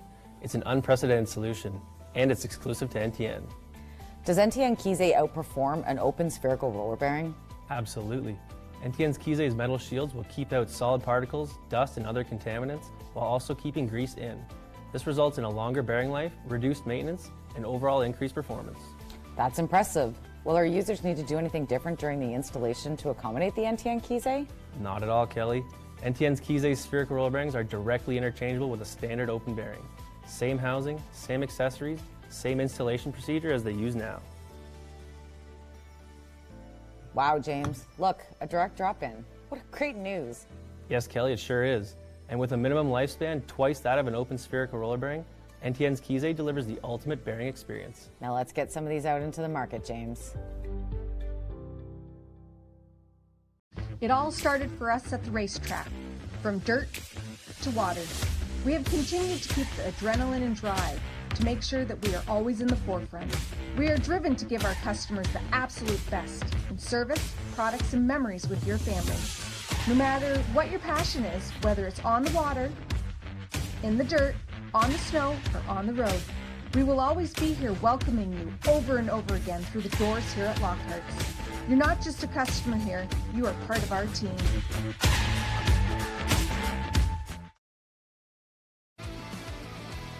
Back live at Ohsweken Speedway. Tiffany Gate Fresh Gourmet presents Friday night excitement. Oakwood Transport night here at the Speedway as well.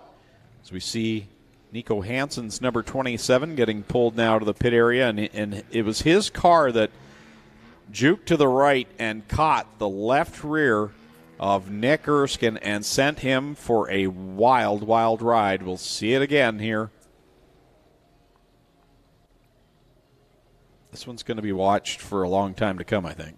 You know, the nice thing about that accident, if there is anything nice, was that with all the flips, they look spectacular, but every time you're not hitting the ground hard, you're dissipating energy, and it doesn't hurt as much as one solid thud like we saw Adam Plazik take earlier tonight up there in turn number 2. So watch the one of Jason Tolton. He gets a little bit of a rut, gets up into Nico Hansen. And there's just no time to react. You see that? Chucky survived. He's in the thick of it. I wonder where Nico Hansen would have landed had Nick Erskine's car not been there. Like he was carrying a lot of speed. He might have got up into the wall, which is 20 feet off the edge of the racetrack in the direction he was going. So Doug Leonard, our race director, talking to these drivers via one-way radio. So he can talk to them and they can't talk back. There's Chucky. I wish we had that for our kids. One-way radio, so you can I tell thought you them meant what Chucky dolls. That too. I mean, Mason Anderson's so hardcore Chucky on his My Race Pass account. His profile picture is Chucky. It's the intimidation factor. I don't blame him. 6 laps are complete in this 15-lap mini stock feature event. Dusty DeBoer, who took the win last week in dramatic fashion on the final lap, is looking for the opposite of that this week. No late race dramatics. We like the drama, though, Greg. Oh, we love it. Last week's big storyline was Kyle Rothwell and Clinton Barrick, and neither of them here tonight. Yeah, a couple of teammates, really, are they not? I believe so. On the white flag lap, they made contact together. I spoke to Kyle Rothwell when we were doing pit parking. He said he plans on racing, but they're super busy. He's a concrete finisher. He said, I just can't get there this week, but we're planning on being there most. No, and you know what, Clinton? It's for most of our racers here, there's 100 and some race car drivers here tonight, and almost every one of them, if not every one of them, has a day job. Or are high school students. Right? Everybody has something else that they do and lives to live, and we're pretty fortunate that most of them take their racing very seriously and as often as they can get out here, but sometimes people have priorities, and that's why it's so important for the racetrack to do the right things and be the customer service. Because not only are the paying fans the customers of Clinton, Jeffrey, and Glenn Stiers, but so are each one of these racers that show up to compete. 109 teams in the pits tonight, guys. How about a quick fire it up for our HRW Automotive Mini Stocks as they bring it back to life with 9 laps left to go. The sights and sounds of the Mini Stocks.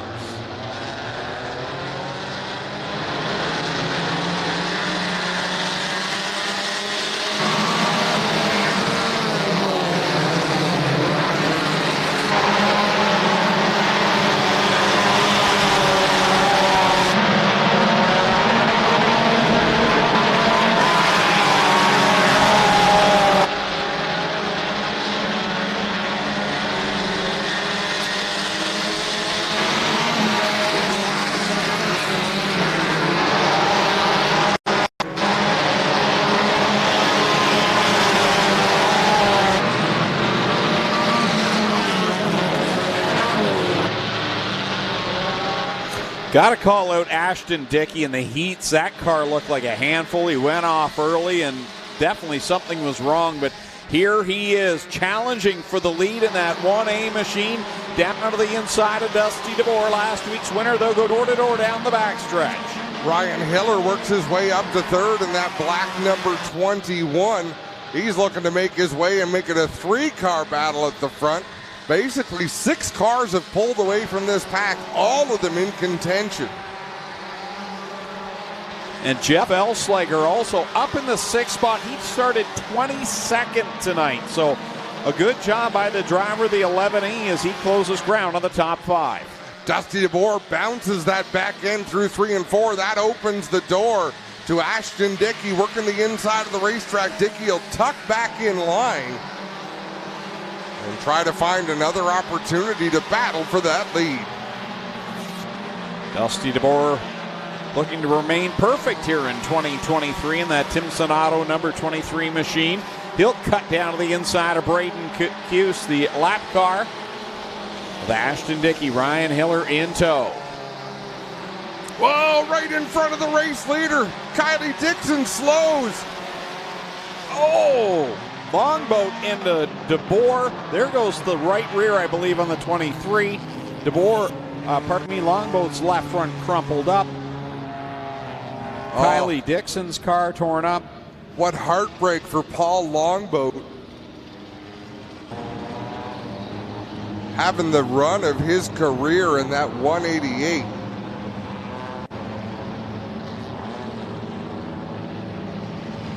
Wow. What a turn of events that was. Clinton Jeffrey heading over to the scene. We have a look at our replay. Through turn 2, Kylie Dixon was just a little bit slower. Dusty DeBoer had places to go and people to see. Contact to the back end, and then he tried to, really doing Kylie a favor, kind of finish that spin rather than have her sitting sideways. Contact with Paul Longboat, folded up the left front corner of that car, and Clinton Jeffrey is down there surveying the scene. Bone Longboat here getting out of the 188. He was fast here tonight, and the car looking good as he works on his racing craft, one of the locals. Bone, you look good out there, pretty quick, man, but not the night you needed. Yeah, not tonight. Well, I was kind of disappointed, but it is. We'll be back next week. Good job, man. Getting faster every week. He was up in the battle here tonight, Adam, and that's good to see. He's a high-energy guy, just so happy to be at the racetrack every week, Clinton, and boy. I think they gave him Dusty DeBoer's right rear tire there. See it sitting on the... Well, if 4 tires is good, 5 tires is better. Goodness gracious. Watch this again. And I mean, for Dusty, you'd think, like, why can't he just turn and go the other? Well, did you see the way the tires are cranked to the left? He had no choice. And nowhere to go. Things happen so very quickly. How did Kevin Harvick do in that All-Star race when he had that paint scheme? I hope he didn't tear the nose off it. Boy, oh boy. Well, it doesn't look like Dusty DeBoer is going to visit Victory Lane for the second straight week. In fact, it looks like we may have a new winner. I think Jason Tolton's been to Victory Lane, but look who's in 1 and 2. Right, first and second have not won. Third, fourth, fifth, sixth, seventh have. Lots of racing left to go. There'll be 3 laps remaining in this one. Some spirited battles out there. Ashton Dickey is a second-generation racer. Of course, his father, Chris Dickey, ran in the Thunderstock division. I think he also ran in mini stocks at one time. Yeah, Jason Tolton has 2 career wins. I just wanted to verify that. I think one of them was an Art Hill Memorial, wasn't it? I think so, yeah. Mike Evers with 10. He's up there in the 4th spot. Tristan De Silva's got 2. Fabio.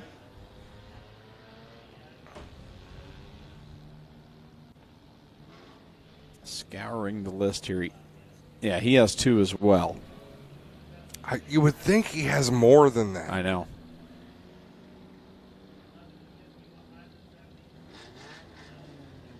Tim DeBoer has 1 as well in the 9. And I don't believe Mike Sarantakos has ever been to victory lane here. No, I think he has. Here? I would have swore he has. I'm sure he's won at Merrittville. Or maybe it was Humberstone. But, oh, yep, he does have 1. Look at you. Wow. Every now and then. Even a blind squirrel gets a nut now and then.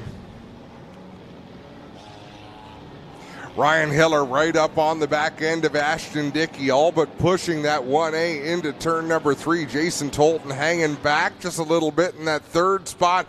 Who's it going to be? 4 laps to go. Lap counter shows 11 on the board.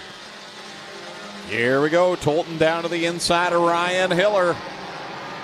It's been a long time since Jason Tolton's been to victory lane, and after the year he had last year, really strong car, but just could never get a full night into the record books without some sort of mishap, and he's up here battling for the lead with 2 drivers going for their first ever win. Yeah, he was pretty disheartened at times in 2022, to say the least. Look at them, that top 2 running exactly the same line. Mike Evers gets out of shape in the 4th spot. He'll lose a couple of positions, but now fight back as Tim DeBoer in the 9 has problems. He'll take it to the infield. 2 laps left to go. Ashton Dickey out in front. Ryan Hiller all over his back bumper. What can he do? Can he get by for his first win? He'll drop alongside in corner 2, but Dickey gets the runoff down the backstretch. Down into turn 3, one behind the other. Hiller enters the corner directly behind Ashton Dickey. Now he'll look to the outside. White flag is in the air. Hiller looked to the outside line, but Ashton Dickey closed the door. Here comes Hiller. He's got a good run in corner 1 this time. He'll drop alongside in corner 2. They're door-to-door down the backstretch. Down the back straightaway, dead heated at turn number 3 for the final time. Hiller clears the 1A. He'll slide up. 1A of Ashton Dickey looks back to the inside. Drag race to the line. It's Ashton Dickey by a nose over Ryan Hiller in second. Jason Tolton rounding out the top 3, and then Tristan De Silva 4th, Fabio Oliveri 5th. What a great battle. Nothing better than a crossover move, Greg, on the final lap. Good, hard, clean racing. And I'll bet you neither of these drivers know, unless Doug Landert has told them over the one-way radio, which one of them won that race. We'll have another look at that final lap, and really good run into 1 for Ryan Hiller. That allowed him to drop alongside, and he gets the big run into corner 3, but you could see it was going to open up the door in 4, and that it did for Ashton Dickey. Dickey did a great job, showed the amount of patience he needed to wait and then carve the car down the hill. Look at how close this is at the line.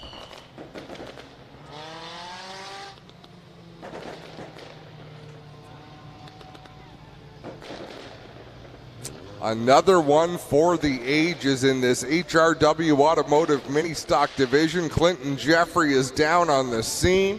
3/100ths of a second, the difference.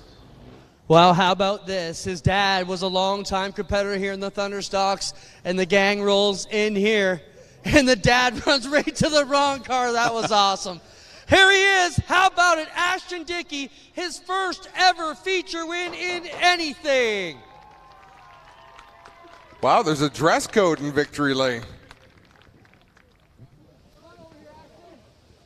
So this is part of the rental program, and they've done a great job with it. All the cars looking good, and he's going to have to come on around here and get this one done. Ashton, your crew dressed up for you tonight. That's a big night. Amazing they knew you were going to win it, but seriously, what a drive there. You and Ryan Hiller coming to the end. The crossover wins it. Cool that you can get it done. Yeah, that's awesome. It's always great racing with Ryan. That first win is a huge monkey off the back. I'd love to thank Dave Griffin at Century 21, Stephen Punter at Punt Installations. They're huge supporters. These guys here, they're amazing. My dad, he puts endless hours in the shop. Daniel, Aiden, Austin, Jody, he had to leave early, but he put so many hours in on this. I'm I'm glad to call these guys my crew. Right on. Ashton Dickey gets his first win in him. How cool is that? And it wasn't that Chris Dickey ran to the wrong car, Clinton. He's a man-sized fella like some of us are. It just takes a little longer to stop. Couldn't get the brakes on. Ryan Hiller, how disappointing is that? You got to be smiling, though. You put on a heck of a show for the fans here, but you finished second. Yeah, I guess it was my rookie year. I finished up runner-up like that to his car owner, so I guess it's fitting now to lose to Ashton in a close one like that. But, I got to thank everybody on this car for helping me get here. Yeah, close one. On paper, you're one of the guys we're looking at to be the contender for the championship. Do you feel that way? I like to think so, but, anything can happen. There's a lot of good drivers out there, but consistency is definitely the key for us this year. Right on. Ryan Hiller second. We'll get over here and talk to third place Jason Tolton, who worked his way around here. Jay, I thought bad luck was going to put you out of this sport forever at the end of last year. You had so many horrible nights. Whatever you did, you paid the luck bill, and here you are. Yeah, I don't know what I did. This thing's been an 8-week build from Motorama on. I only built it pretty much by myself, weekends in the shop, and I honestly didn't think I was going to get it done. And it's been nothing but problems since I got it. It won't even shift right now. It's stuck in drive. I can't even start it again. So it's got a lot of work to do, but second night out, third place on the concrete, talking to you. I'm happy, bud.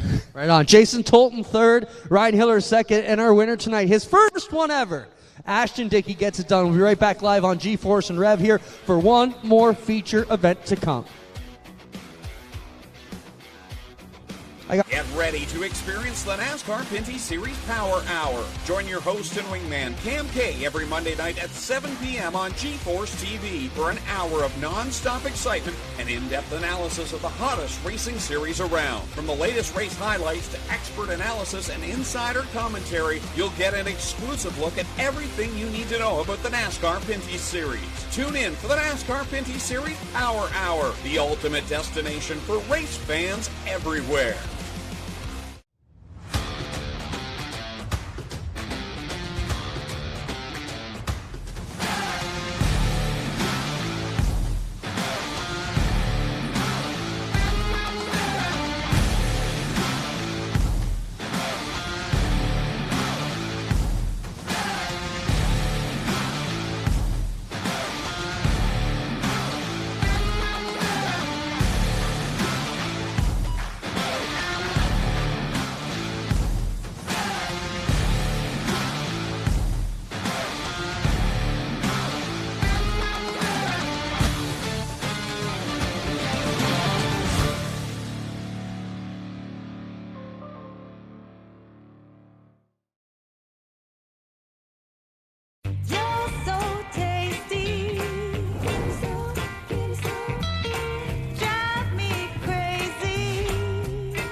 Back live at Ohsweken Speedway for Friday Night Excitement, presented by Tiffany Gate Fresh Gourmet.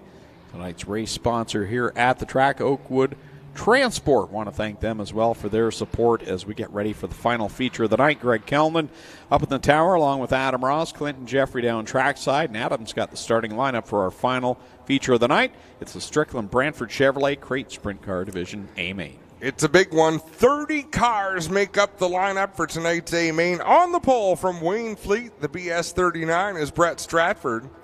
Alongside him from Brantford, the 88 is Lance Erskine. In case you're wondering, Lance is a cousin of Nick Erskine, who just went for the wild ride in Turn 4. Starting third in the 94 out of Rockwood, it's Ryan Fraser. Starting fourth from St. Thomas, the 52 is Jesse Costa. In fifth from Thamesford, the 45 is Curtis Gartley. Sixth from Waynefleet, the 72 is Tanner Podwinski. Seventh from Thamesford, the 14 is Larry Gledhill. Eighth, it's the Iceman from Six Nations. The number 20 is Johnny Miller. Ninth from St. Catharines, the 2S is Al Slate. And the 51 from Ancaster is Trevor Young. From Bowmanville, starting 11th, the 31 is Dale Curran, and 12th from Smithville, the 71C is John Cadman. In 13th from Port Perry, the 4B, it's 4-barrel Daryl Peltier. Alongside him from Kitchener, the 2 is Travis Hofstetter. 15th from Ancaster, the 16X is Keegan Baker, and 16th from Ohsweken, the 9C is Brian Nanakoke. 17th from Ohsweken, the 99 is Joshua Hill, and 18th from Brantford, the 69K is Ken Hamilton. 19th from Mississauga, the 4 is Mac DeMann, and 20th from Ohsweken, the 28 is Cameron Thompson. 21st from Ohsweken, the MK8 is Matt Hill. 22nd from Cortland, the 5 is Tom Pellizzari. 23rd from Georgetown, the 2M is Steve Murdoch. 24th from Mossley, the 3S is Austin Rose. 25th from Ohsweken, the 420 is Victor Bomberry. 26th from St. Thomas, the 70MM is Gabby Darling. 27th from Beamsville, the 11W is Braden Chastney. 28th from Listowel, the 97 is Sheldon Bender. 29th from Woodstock, the 29W is Tyler Ward. And rounding out the field from Ohsweken, the 77E is Ashton Van Every. Not sure if all those drivers were able to make the call.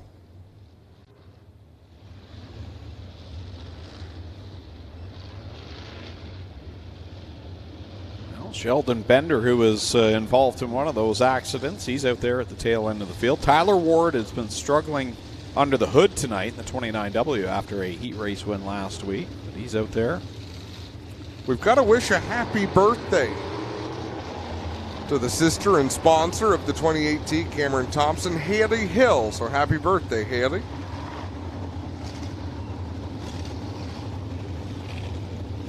What a field of cars this is, Greg. This will be interesting. It's wide open. Oh, we got one. Is that Josh Hill or Matt Hill? I think it's Josh Hill. Just pulled off corner 2.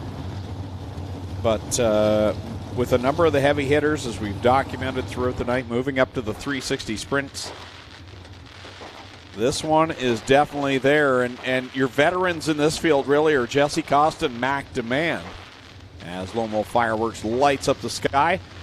But from there on out, it's wide open, and this could very well finally be a night for someone like Brett Stratford to pick up that first race win. Johnny Miller's got a great starting spot tonight. What a great job by the 97 crew of Sheldon Bender to get that car back together, get him on the racetrack. That guy, the two drivers, second and third right now. We talk about Brett Stratford and looking for that first win, but Lance Erskine has looked very strong tonight. And Ryan Fraser this year in the first 2 weeks has shown a lot of improvement and showing that he's going to be one of those drivers running at the front. And we shouldn't be surprised in that with his other racing talents that we've seen on the asphalt. But he's really come into his own in this crate sprint car division. And Lance Erskine has always been the youngster with, lots of energy, had some tough breaks, had some different things that prevented him from good runs, but he's really paid his dues, Greg. He's been around for a couple seasons. He knows what it's about. He's seen some highs and lows. I think he's ready to come out. See if tonight is the night. I think we may. Looks like Braden Chastney didn't make it out in the 11 car. I thought maybe we were getting close to the white flag here, but not just yet as they're funneling everyone into position. Last few cars at the back.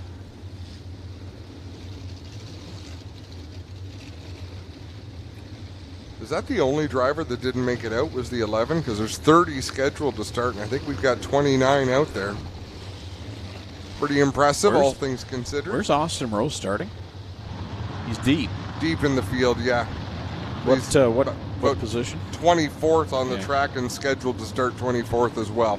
So last week's winner's got a lot of work to do here tonight. Final feature of the night.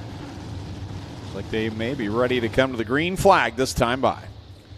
Brett Stratford in the black 39 down low. Lance Erskine in the 88 up high. Green flag is out. Nearly 30 strong in this feature event, ready to go through 1 and 2 for the first time. And again, Tyler Ward slow to the start on the front stretch. Brett Stratford with a great launch off of turn number 2. He opens a bit of a gap over Lance Erskine. Jesse Costa rounding out the top 3. They've got themselves sorted out, and they've pulled away slightly over the 4th place car, Brian Fraser. All Brett Stratford, Jesse Costa riding that outside line, and that's typical Jesse Costa line. That's where we tend to see him a lot. Riding the rim around the outside, Lance Erskine following him. Fraser tucked down to the inside. Right now inside the top 5, Tanner Podwinski in his rookie season. I think there's still enough bite lower on the racetrack, Greg, that running that high line. I don't know if that's going to be the way to go, but as every time I say something, I'm proved wrong, and that's fine. Jesse Costa closes in on Brett Stratford, looks to the outside in 3. Here they come off of 4. Wow, close call between the top 2 as they work around Gabby Darling down in corner number 1. So it's Costa out in front. Stratford back to the 2nd spot. Fraser running in 3rd. Erskine and Podwinski still the top 5. Wow, that outside line sure worked through slower traffic on the outside for Jesse Costa. He dispenses of 3 slower cars in 1 corner. Brett Stratford, a lap later, is still working on the 3rd of those cars as he'll swing by on the outside in turn 3, but Jesse Costa's built up about 10 car lengths of breathing room. Trouble, Steve Murdoch. Caution out, 6 laps on the board, 14 to go. Steve Murdoch around down corner number 2.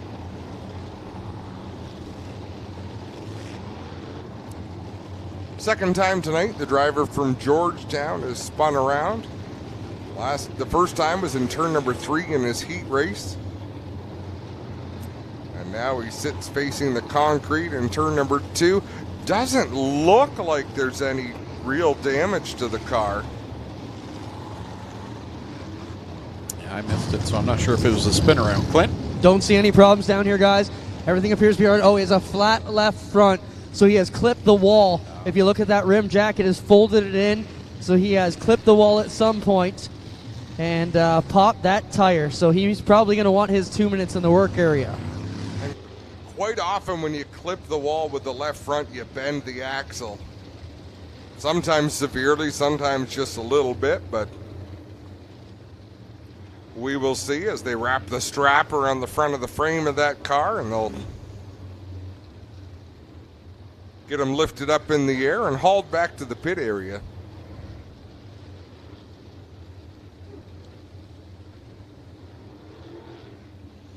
As we said, folks, next week, come on back, same time, same place. Enjoy phenomenal action.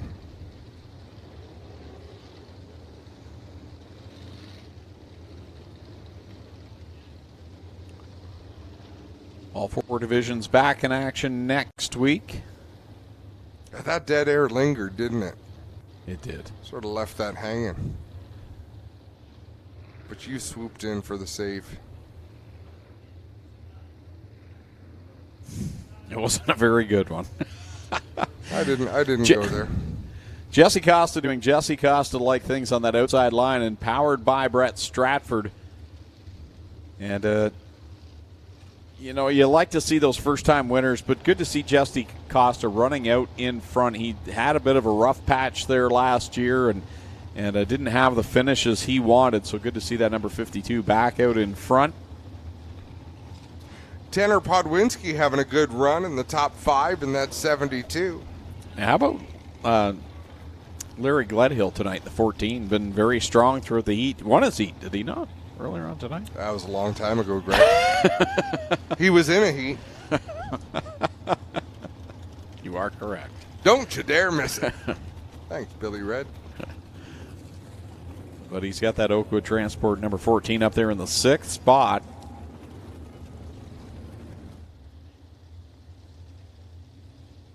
Yeah, give him a good run. As we mentioned earlier, just a gorgeous race car.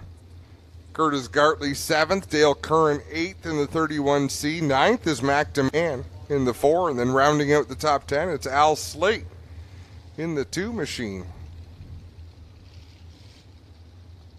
I'd love to hear from some of these drivers who have come over from the sportsman or modified division, see how they're enjoying themselves behind the wheel of a sprint car. Clinton, Jeffrey, have you had any opportunity to talk to some of these guys and see what their first impressions are of racing on Friday nights in a sprint car here at the Big O? You know, I might have led Clinton down a path there. He might have headed to the pits to check out the work area. If he did, we'll have to wait until he comes back. Good effort, though. I mean, good try. I just want to include him, you know. Equal opportunity. Can you hear me? What do you need? I am in the pits here at the Murdoch pit stall.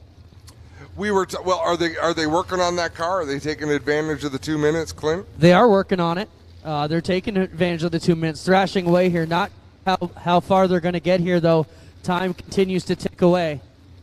No, what I was talking about was the drivers who have come over from sportsman or modified. So Tanner Podwinski, Al Slate. Have you had any opportunity to talk to them or their people to see how they're enjoying things so far? I talked to Tanner Podwinski a little bit, and you know, he's super pumped to be in this. And if you come out of the sportsman or modified ranks, I think the sprint cars just make things a little bit easier to drive, and we see guys like Bowman and these guys really excel here in the sprint cars.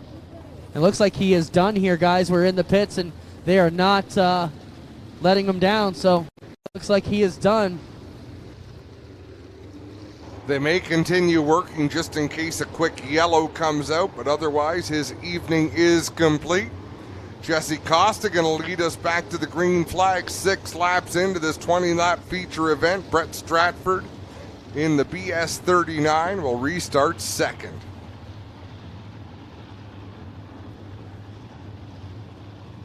Clint down in the restart zone.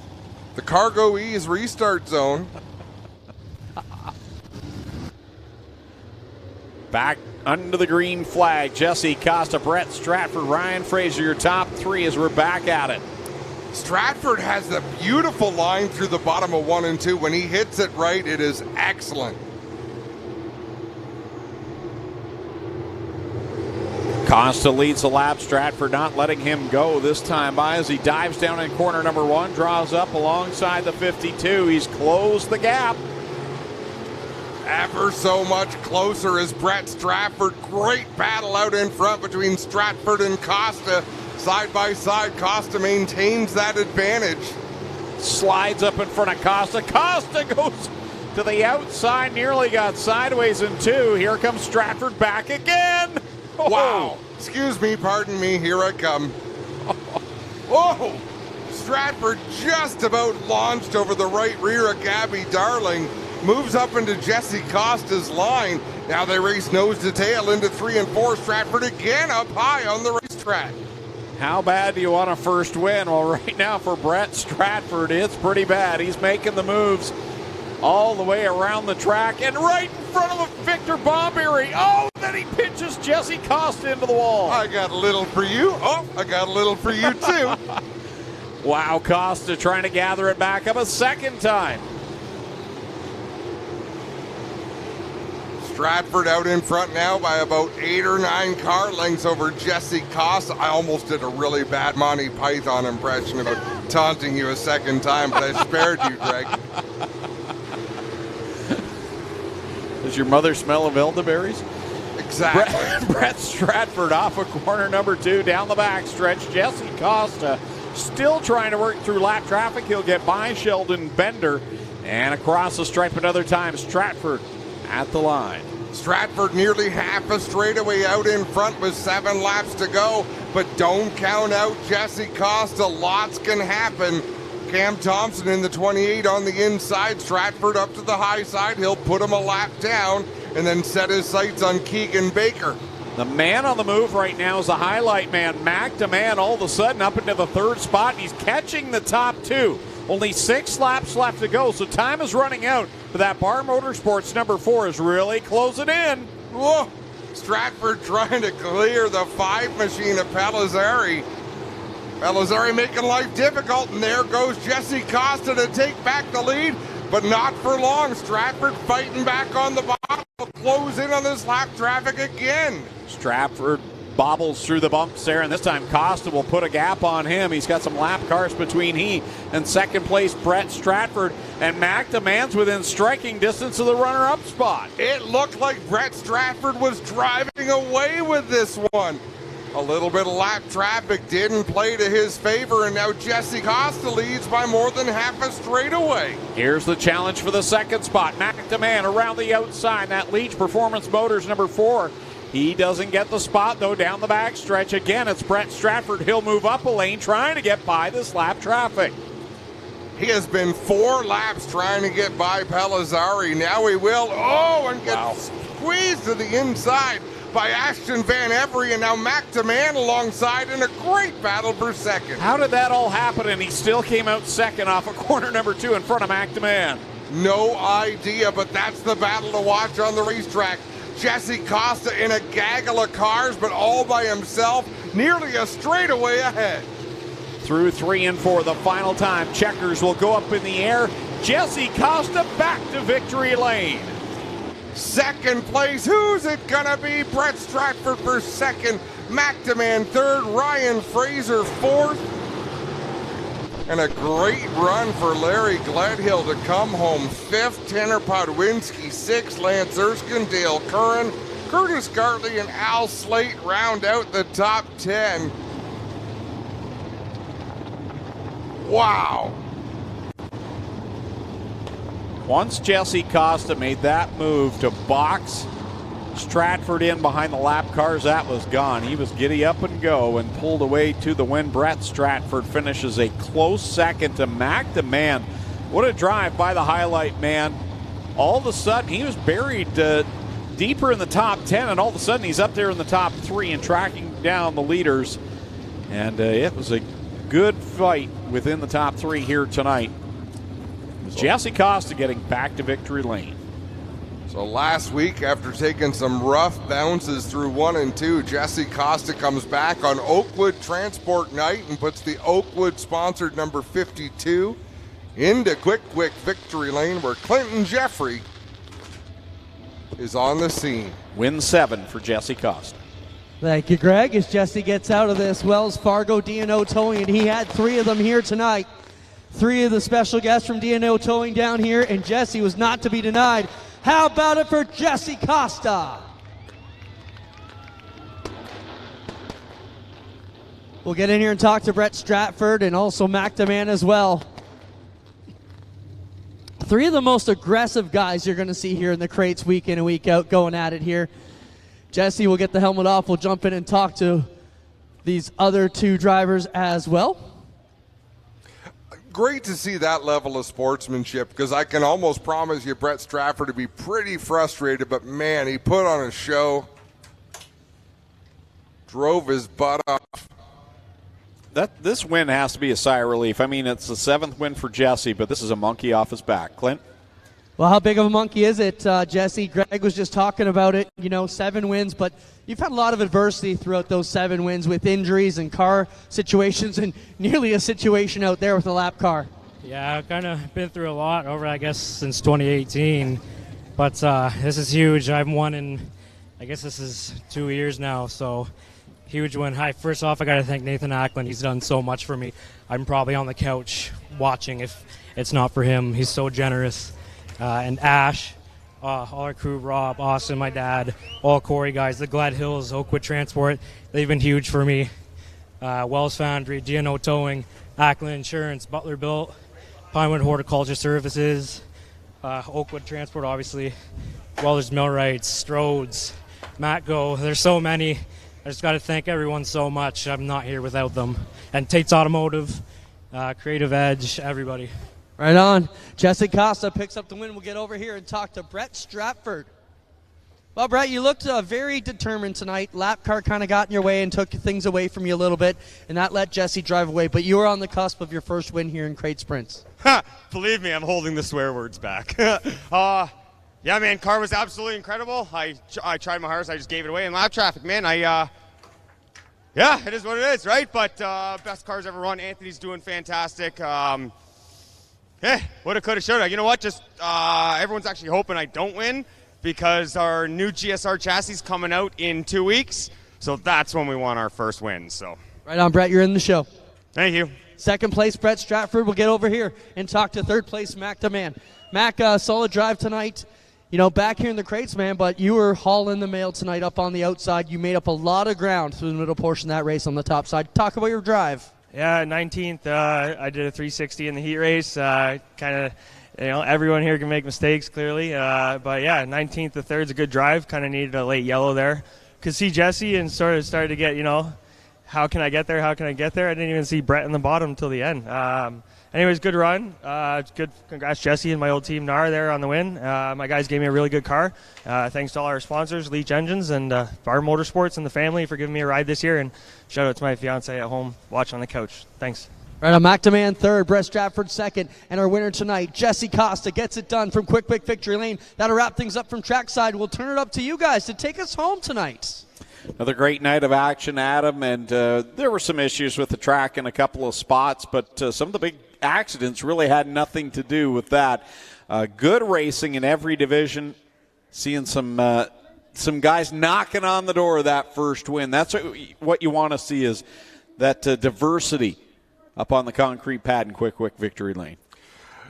No, you're exactly right, Greg, and we saw some great racing. We saw some challenges for drivers. We saw a breathtaking crash with Glenn Stiers and Aaron Turkey. I mean, that's a sprint car getting damaged beyond anything I've seen in a long time. We had first-time winners. We had excitement on the track. We had battles every race out there, and that's what we're here for. That's what keeps us coming back every Friday night, is that level of excitement. And guess what? We're going to come back next Friday night. 7:30 start time. Regular program, all four divisions will be on the card. Join us here on G-Force TV. So on behalf of the Stiers family, all the crew and officials that make these shows happen, and on behalf of Clinton Jeffrey and Adam Ross, I'm Greg Kellman saying so long. We'll see you next time here on G-Force TV.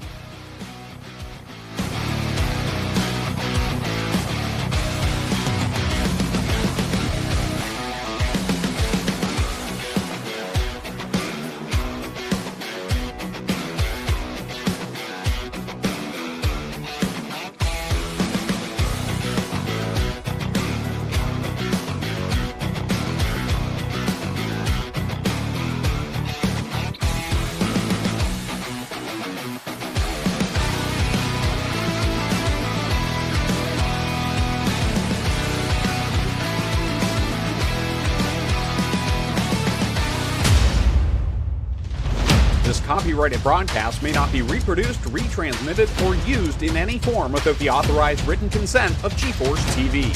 G-Force TV would like to thank you for your support and for watching today's broadcast.